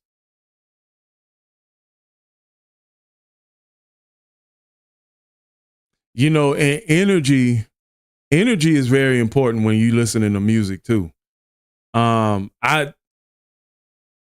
When Sammy is singing, I sense more positivity coming out of him. You sense somebody that enjoys making music, enjoys what he does, David Lee, you sense more charisma, macho. I feel like the David Lee Roth era was more for men and raw rock and roll and blues. And it's a different era. So music is changing every year. So it's kind of hard, personally.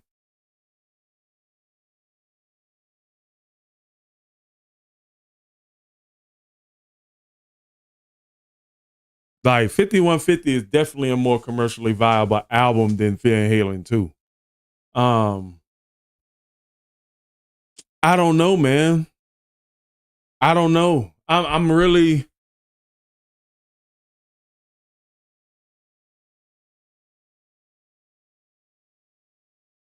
Trump. Yeah, yeah. Sammy did voice that. Sammy thought DLR was selfish, and he was more about the success of the band. Dave's lyrics do have more like they're both great lyricists though. Don't sleep on them.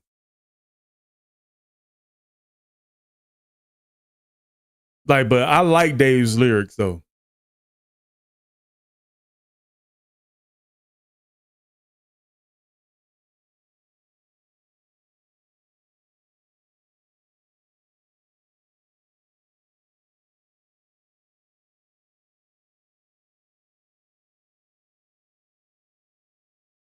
I ain't gonna lie.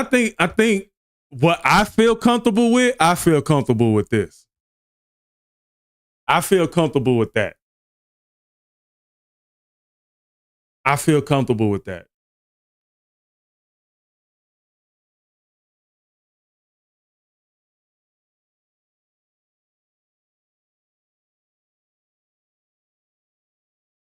That's me.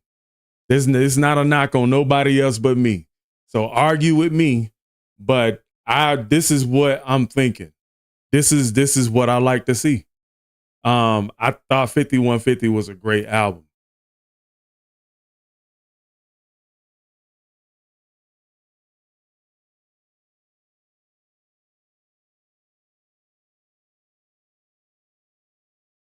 All right, so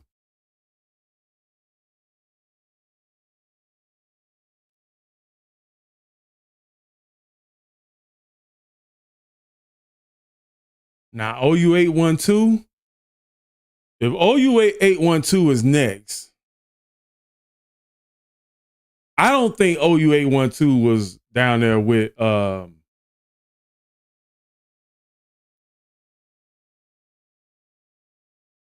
no way.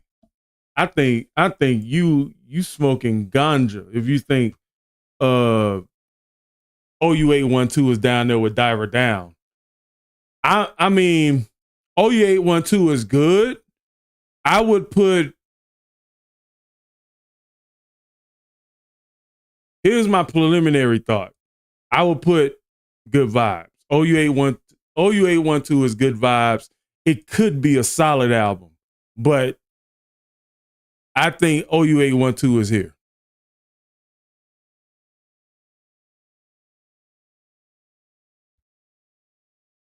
I don't even think we need to go through the track list with that. Like, it's nice.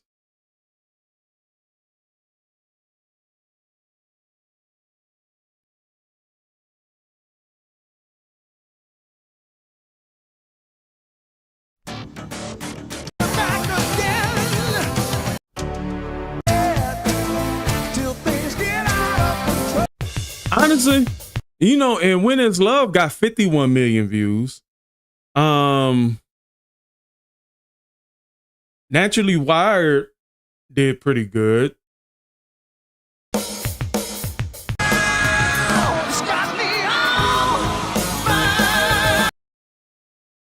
But I really think that Sammy does fit with the times. You're talking about 1988. Music is going through another metamorphosis in 1988. And I don't think Van Halen survives with Dave.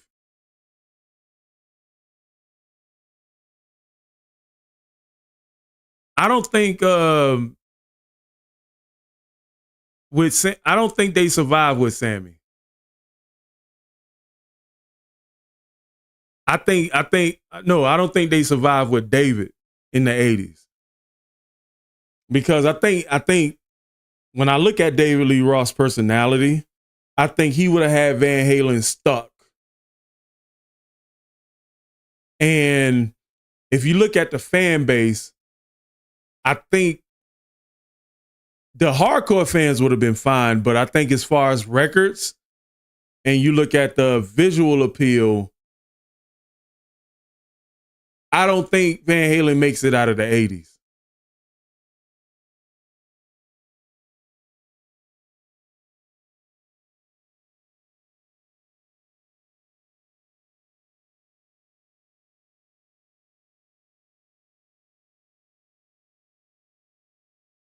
Wow. So you go from playing in Van Halen to going in the clubs. Now, don't get me wrong. I still think I still think David Lee, the person, I still think he loved music. Like, but I still feel like if Dave is the front man, Van Halen ain't surviving. They not. Now, is it possible that it had Dave not left and Sammy joined and let Sammy take the lead helm? Is that a possibility? If somebody, maybe Dave was more humble, you know, let Sammy take the lead, they could have made some good music together. It takes a little bit of give and take when you're making music with other people, but I don't think they would have made bad music. But I think for the time, you know, in 1988, yeah, I think Sammy fits the bill.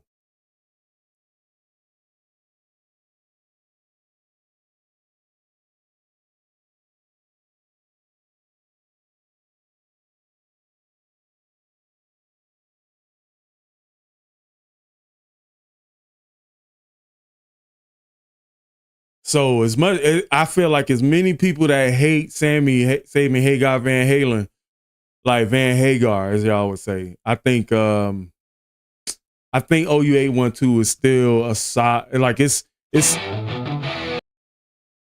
still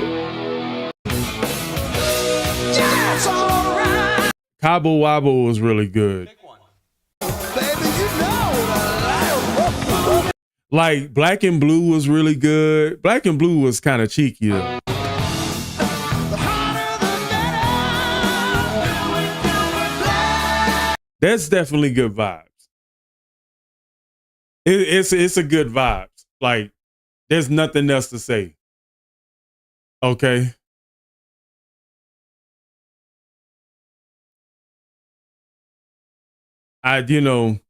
Okay, so after OU812, I believe it's Unlawful or Balance. Is it? I think Balance. I think it's Balance next. I think it's Balance.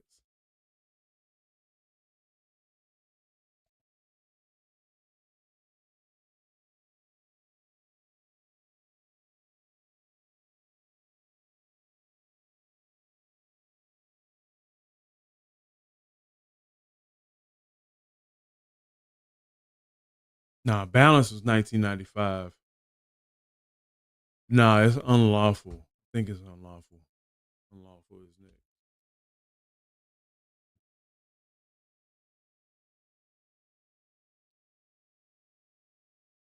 Poundcake is on there.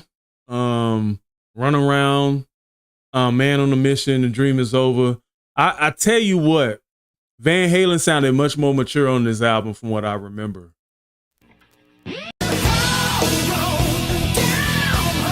And when I remember listening to the Little Rock music I did in the 90s, the rock music was kind of sounding like this.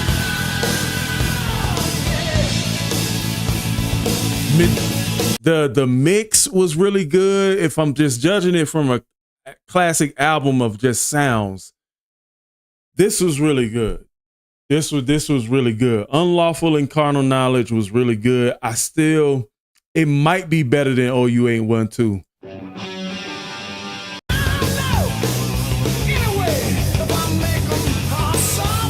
No.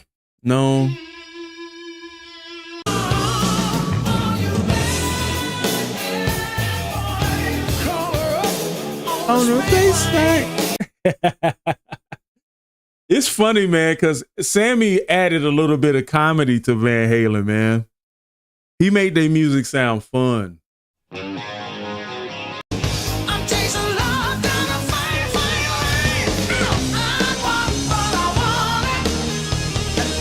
Okay, Pleasure Dome.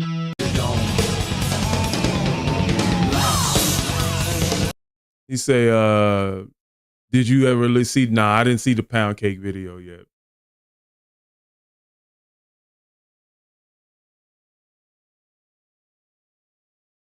Oh, wow.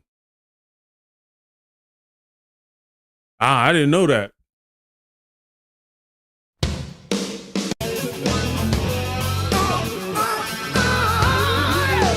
I don't know, man. Unlawful might.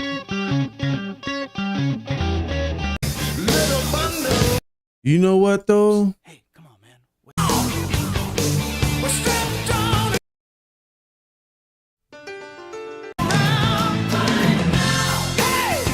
Another Sprite commercial song with Right Now. I cannot picture I cannot picture Dave on that song.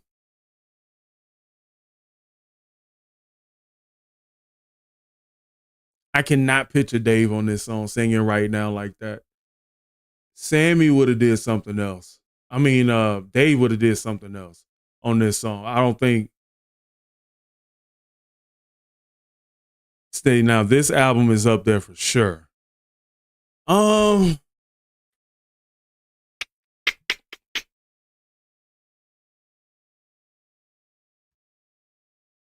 look at it. All right. God tier. Fair Warning, Van Halen 1, 5150 in the upper class, Van Halen 2, Women and Children First, and 1984. Then you got Van Halen OU812. Unlawful is really tough. And this is not the final placement, by the way, but Unlawful is really, really tough. You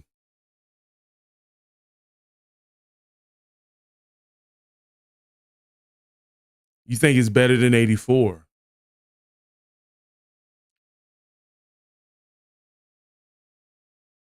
Do you think it's better than Women and Children First?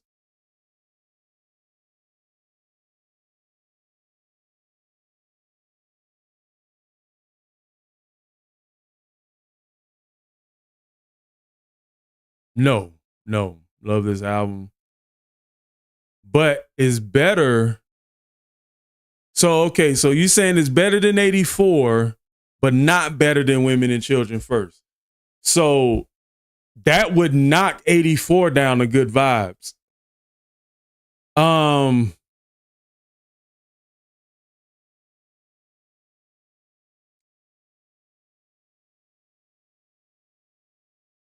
That might knock down 80, like,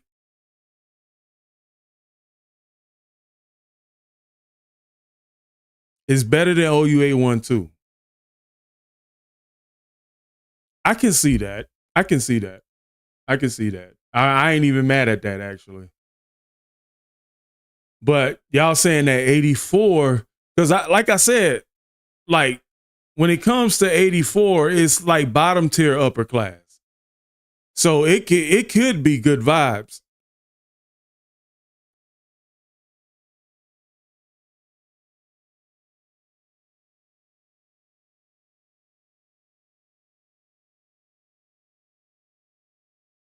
A 84 could be top tier Good Vibes. Like,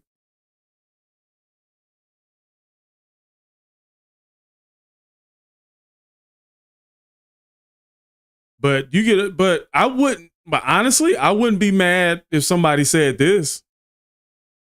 I wouldn't be mad at this either.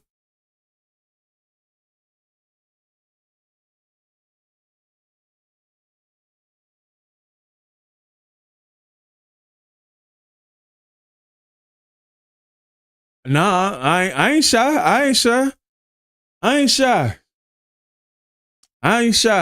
It's possible. But just providing some balance, like that would make the majority. If I put Unlawful up here, that'll put the last three.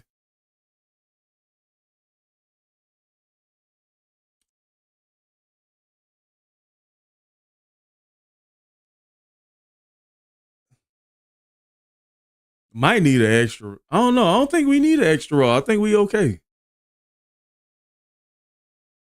That would mean Unlawful is bottom tier upper class. But it's above OU812. I can see that. And that might be just like you said, because of one song. But I'm not mad at that either. Let me see. 12:45. Okay. Making good time.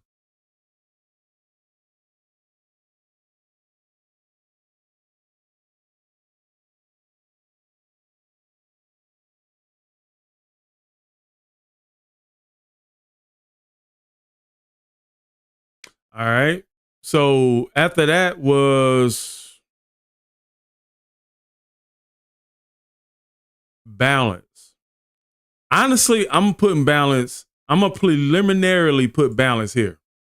I think Balance was good. I just think it was good vibes.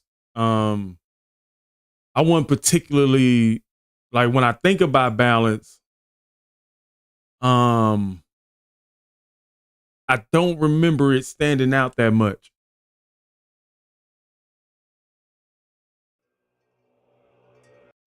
Balance could be solid too. Like,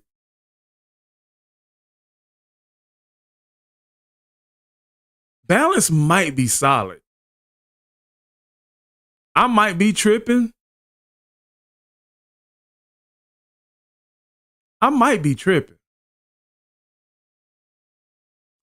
Like, Balance might be here.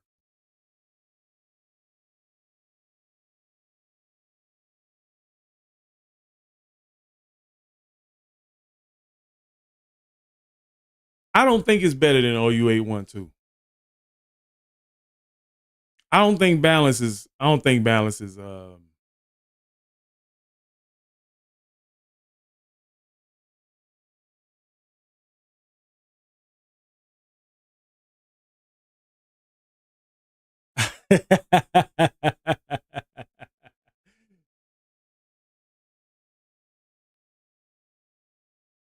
you just wait. He said it can't be because you said Van Halen 3 is above Diver Down, and there's no way in hell balance is on the same road as.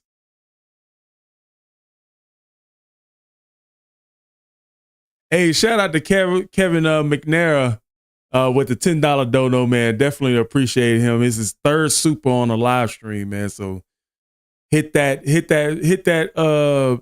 thumbs up on that super chat right there, man. Thank you, Kevin. Definitely appreciate you on that one, brother.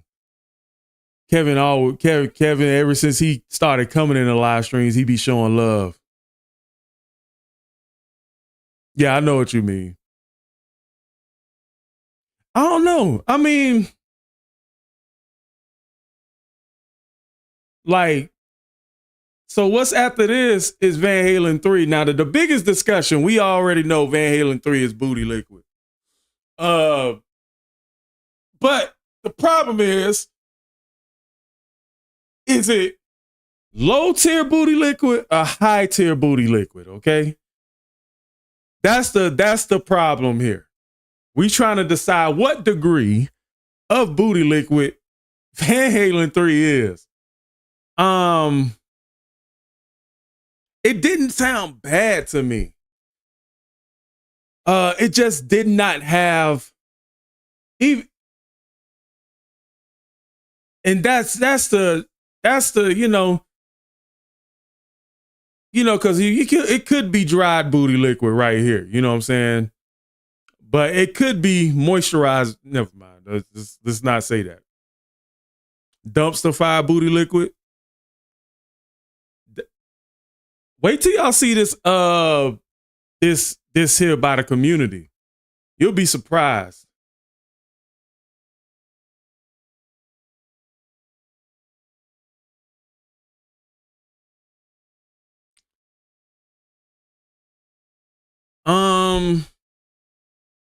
It's definitely Booty Liquid. I don't think it's better than Diver Down.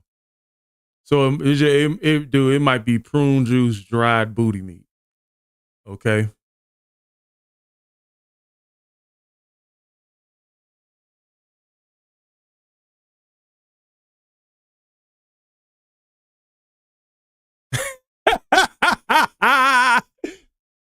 Dude, honestly, you can make a row for each album, bro, and that'll be okay.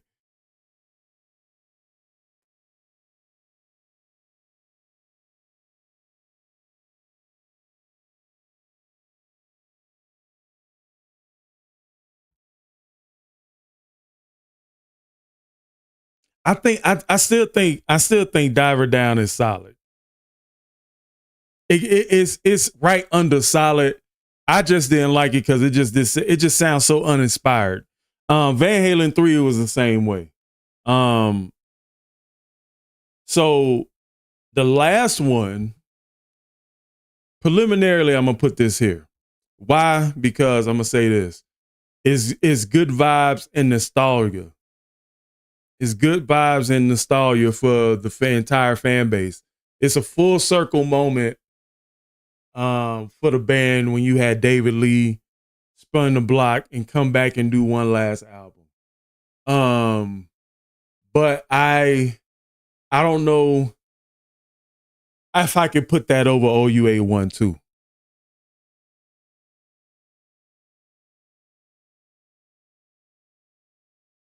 I think it's good. I think it's good vibes. I think it's better than Balance, but it's still good vibes.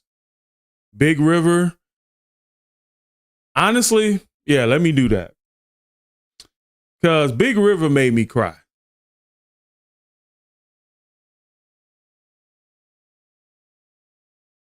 Big River made me cry. I'm going to move that past OU812. I'm gonna move that past OU812. It's scratching upper class. And it's the last album that we heard Eddie play on, and Alex, introducing Wolfgang, and it made me cry. So I'm gonna say yeah.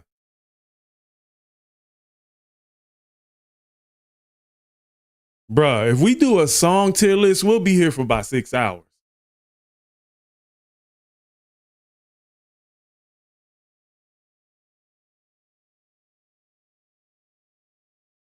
We'll be here for about, if we did a song tier list, bro, we'll be here for hours, bro. I can pick a favorite from each album just looking at it.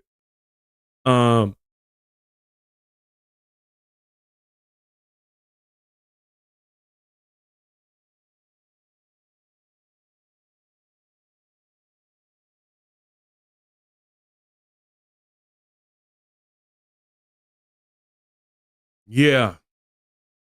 Yeah. I feel like 5150 was scratching God's here, personally. I'm fine with this. How y'all feel about this? How y'all feel about this? I'm good with this. I think it is. But let's see. I don't know, man. Like,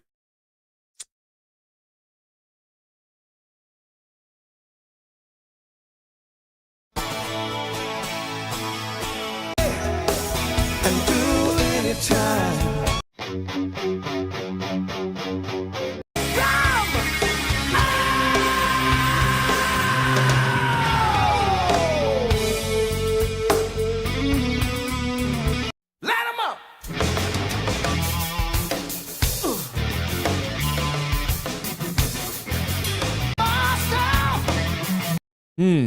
Okay.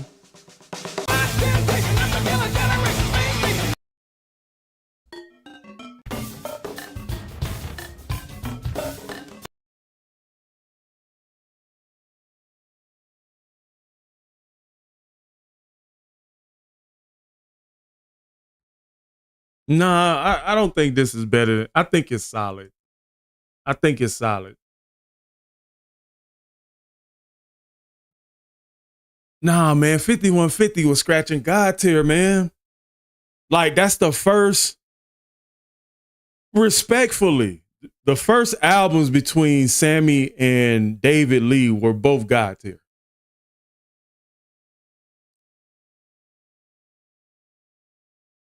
$51.50 could be up here, and I don't think nobody would be mad at that. If we just being balanced between both of the singers, $51.50 could be bottom God tier. It could, like, literally, I just feel like it's like top upper class.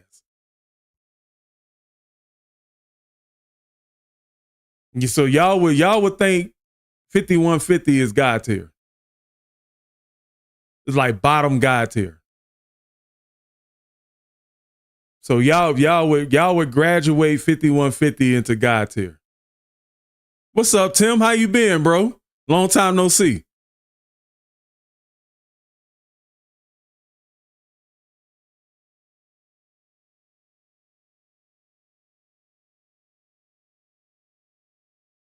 Because nothing is better than these two. Fair Warning and Van Halen 1 could be interchangeable. But so let's say God tier is an 11, right? God tier is anything above 10. You could put 5150 at a solid 10, this at a 10.5, or this at 11, and you can switch this up and that'll be fine.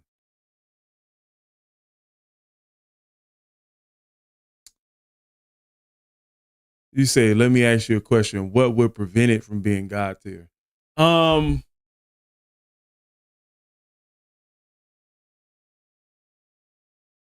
a good question. That's a good question. That's a good question. You're really making me reconsider.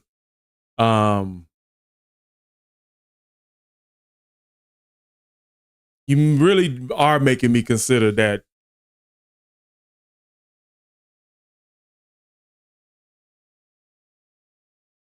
True. But I still think 5150 better than Women and Children's First. Like,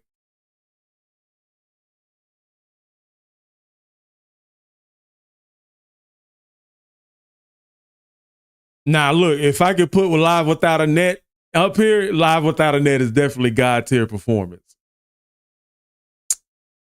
And Live Without a Net is based off 5150 for the most part. You know what? 5150 might be bottom tier, God tier, but it's not better than 50. It's not better than Van Halen 1 or Fair Warning. No, Van Halen 3 sounded bad because of the lead. I thought musically it sounded fine.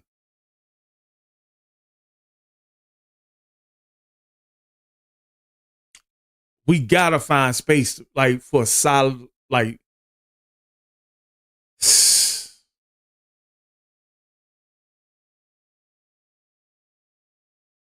so that means that would say none of the albums are solid. They're either good vibes, Booty Liquid, like Booty Liquid or Good Vibes of better. That's what you're saying.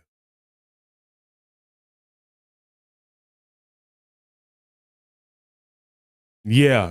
And I'm not saying that either because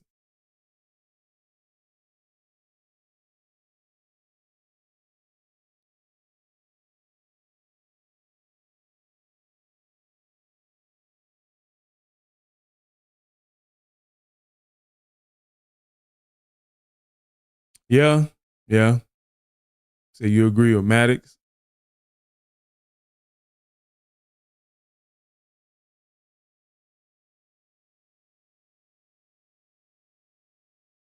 Live right here, right now. I don't know. I mean, if it was an album, like I would assume that the tier list wouldn't have missed that one. The tier list thing wouldn't have missed that one. Personally.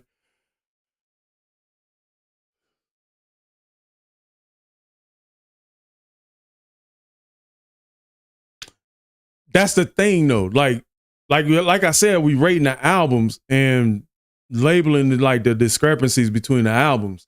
I don't think Gary Sharon fit with Van Halen.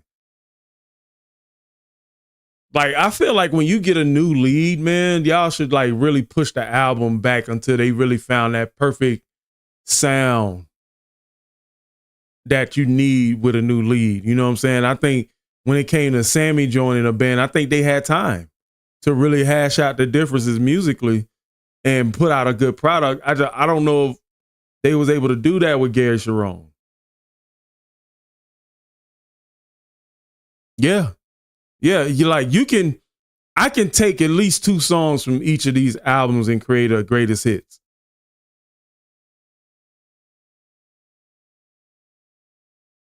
All right, so let's look at the community rank. Okay, so the community rank on tier list is generally what everybody thinks.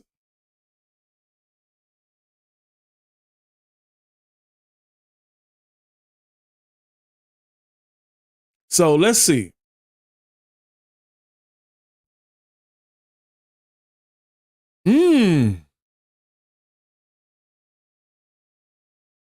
Oh, wow.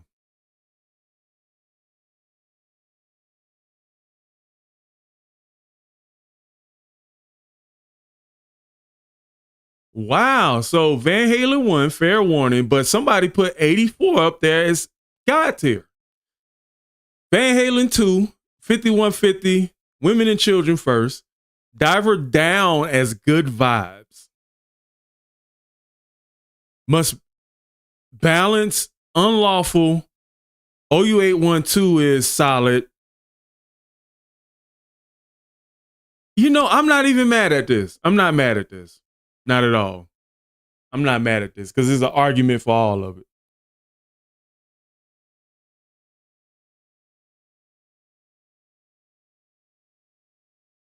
It's an argument for all of it, man. I honestly, I still think, but I think Diver Down is bottom tier.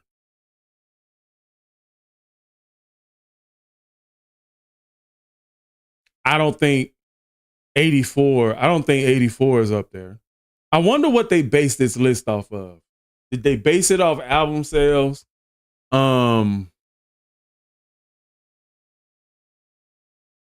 It's a very similar list though. So it's, whoa, dude, let me, wow.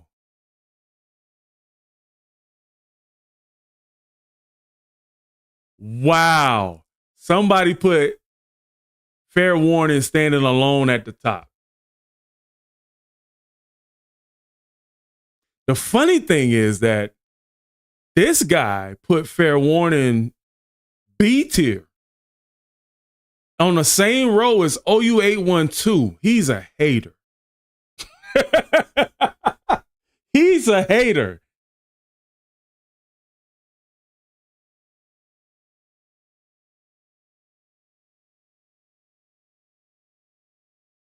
Oh, he's a hater.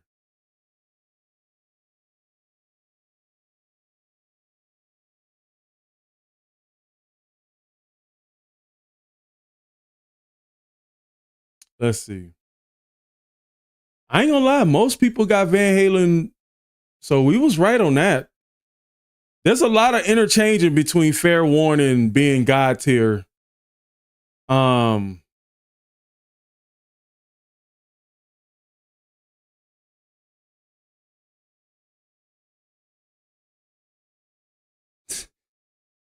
One thing everybody agree with, Van Halen 3 was booty liquid.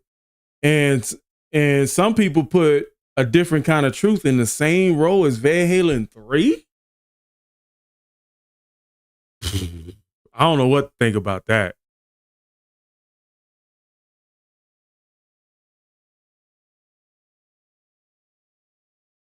I thought A Different Kind of Truth was a great album. I thought David did excellent. On every list, I was wrong.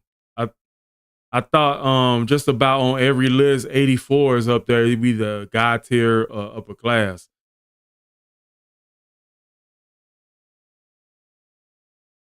Bro, that's what I'm talking about.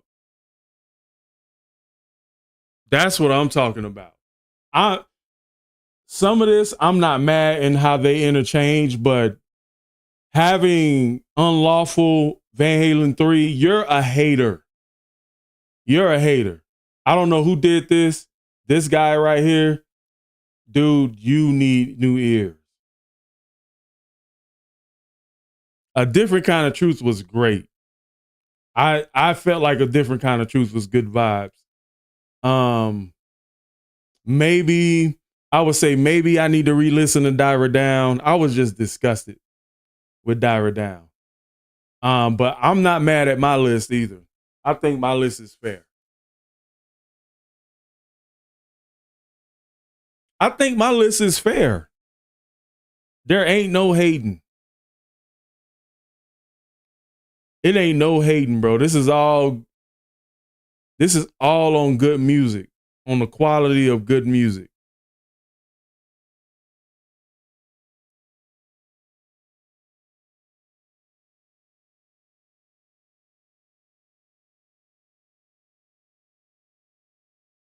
I think our list is better. Like, I think I agree with Trump. I think our list is fair. But like I said, I'm not mad if anybody wants to move 5150 down a notch. I'm not mad if anybody wants to move 84 or Women and Children First up to God tier. Like, my thing is that, like, Unlawful could be here. Unlawful could be here.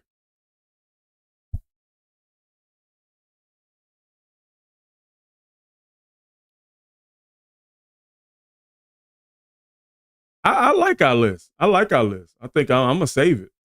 I'm gonna save it and I'm gonna post it on the community tab. But I think our list is pretty good.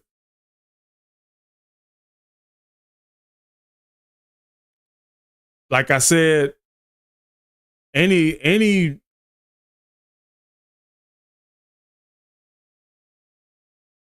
I don't know, man. I did not like Diver Down, man.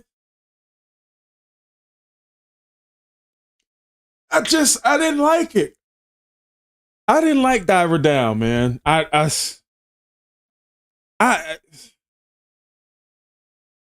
and y'all know me, man. Like I'm like really, really fair with music. Like I try to find good in everything. I could not find nothing good about Diver Down as far as like a couple songs. But it just sounded like the band was not inspired, bro. And that's very important to me. Do you like the product you put out?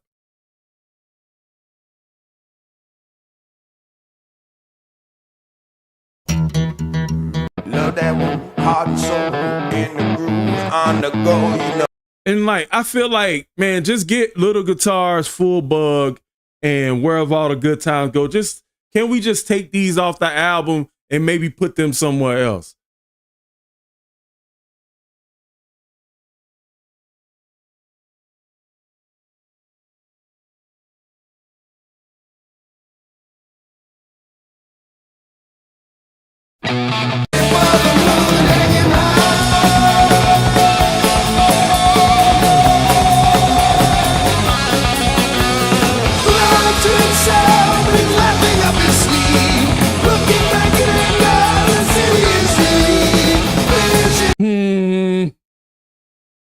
I might be hating. Hold up. Let me reevaluate. I might be hating. Hold up. So you got Hang 'em High, Wherever Good Times Gone, Full Bug, Little Guitar. You got 4 good songs. I don't know, man. Maybe the body of work has just turned me off.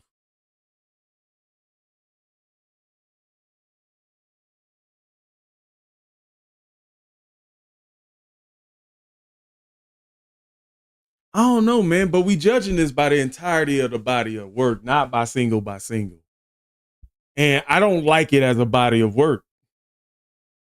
It's too, first of all, let's look at these times. You got Cathedral, Intruder, Little Guitars intro, which could have went on the Staying On track. I don't know why you would use an intro track and not add those 43 seconds to the actual song. So Little Guitars is, I don't know even know why this is here. And Happy Trails, I didn't like that. You don't end the album with a 1-minute song.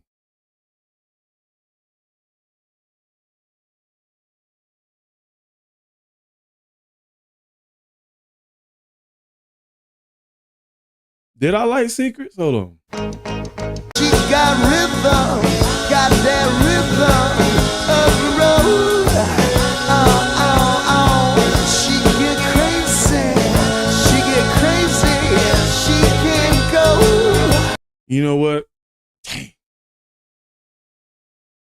I did like Secrets. Now that my memory serves me correct.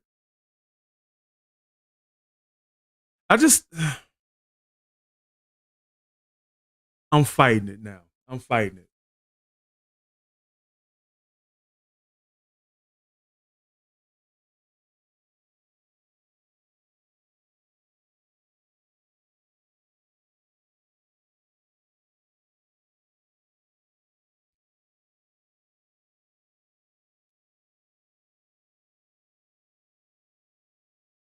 I might be tripping. I might be tripping.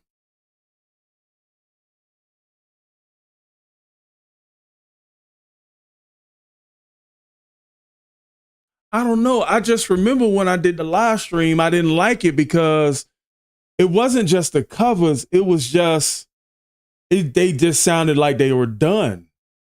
And this album was rushed from what the comments were saying.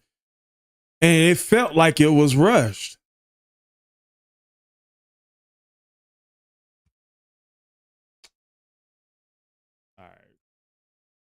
I think, yeah, that looks better. That looks better.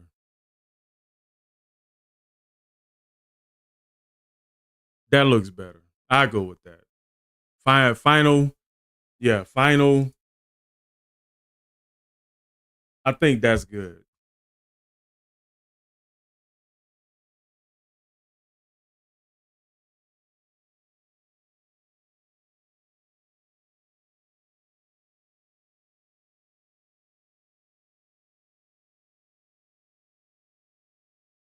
Nah, but it's a difference between Diver Down. It's a huge difference between Diver Down and those three albums change. Like you can be rushed and still got good music, but this sounded like rushed and we're tired.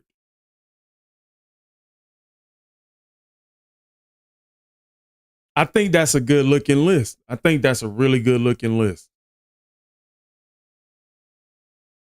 But like I said, you can make an argument that, I'm tripping, but I think together we discussed it. I think it's a really good list.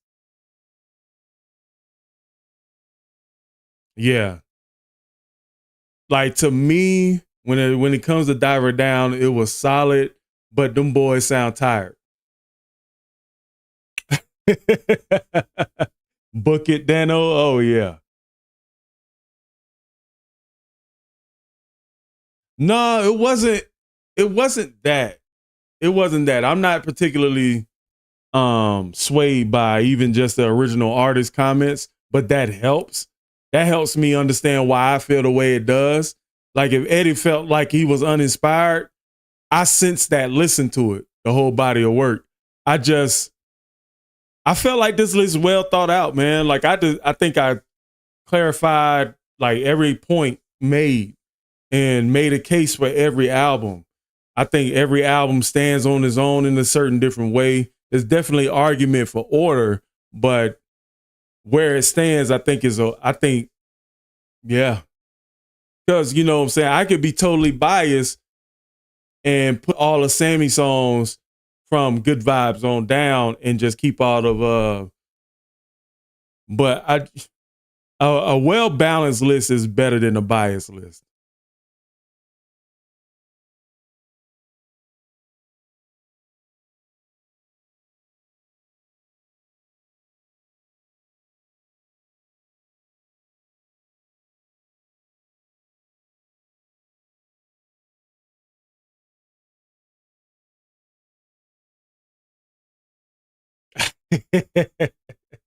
He needed Sprite, lotion, and cocoa butter.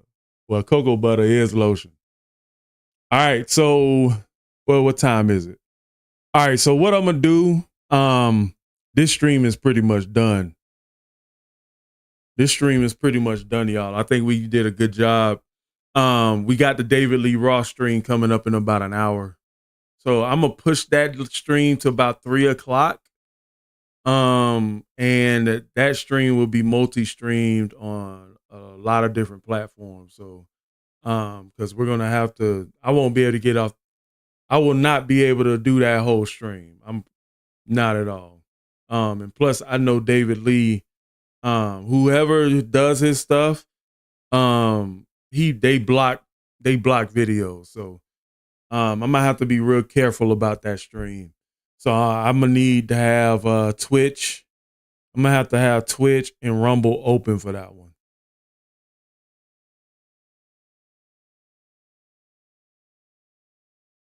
Yeah, I'm doing Eat 'em and Smile.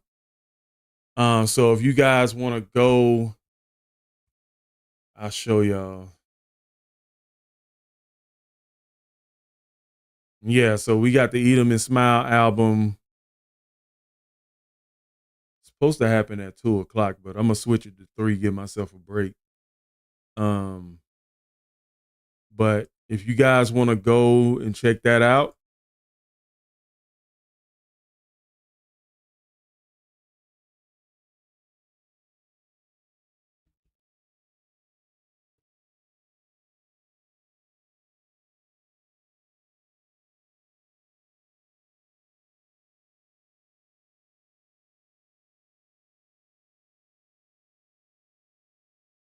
I can stream it on Rumble. I'm gonna use Rumble I use Rumble as like a backup most of the time.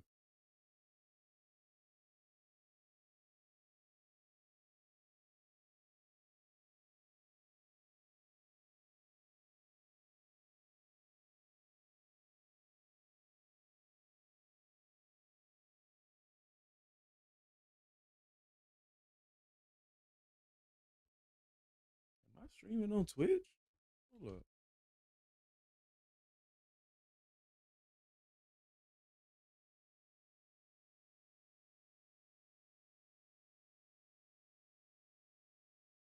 Oh no, I'm not streaming on Twitch. I thought I was. But yeah, so I might have to have Rumble and Twitch open.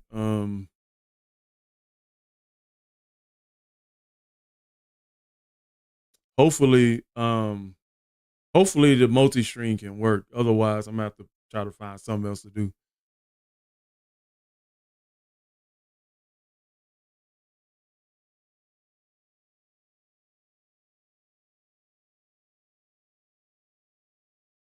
Hey, stay frosty, my G. I might have to create a shirt for that one, man. Stay frosty. Stay frosty.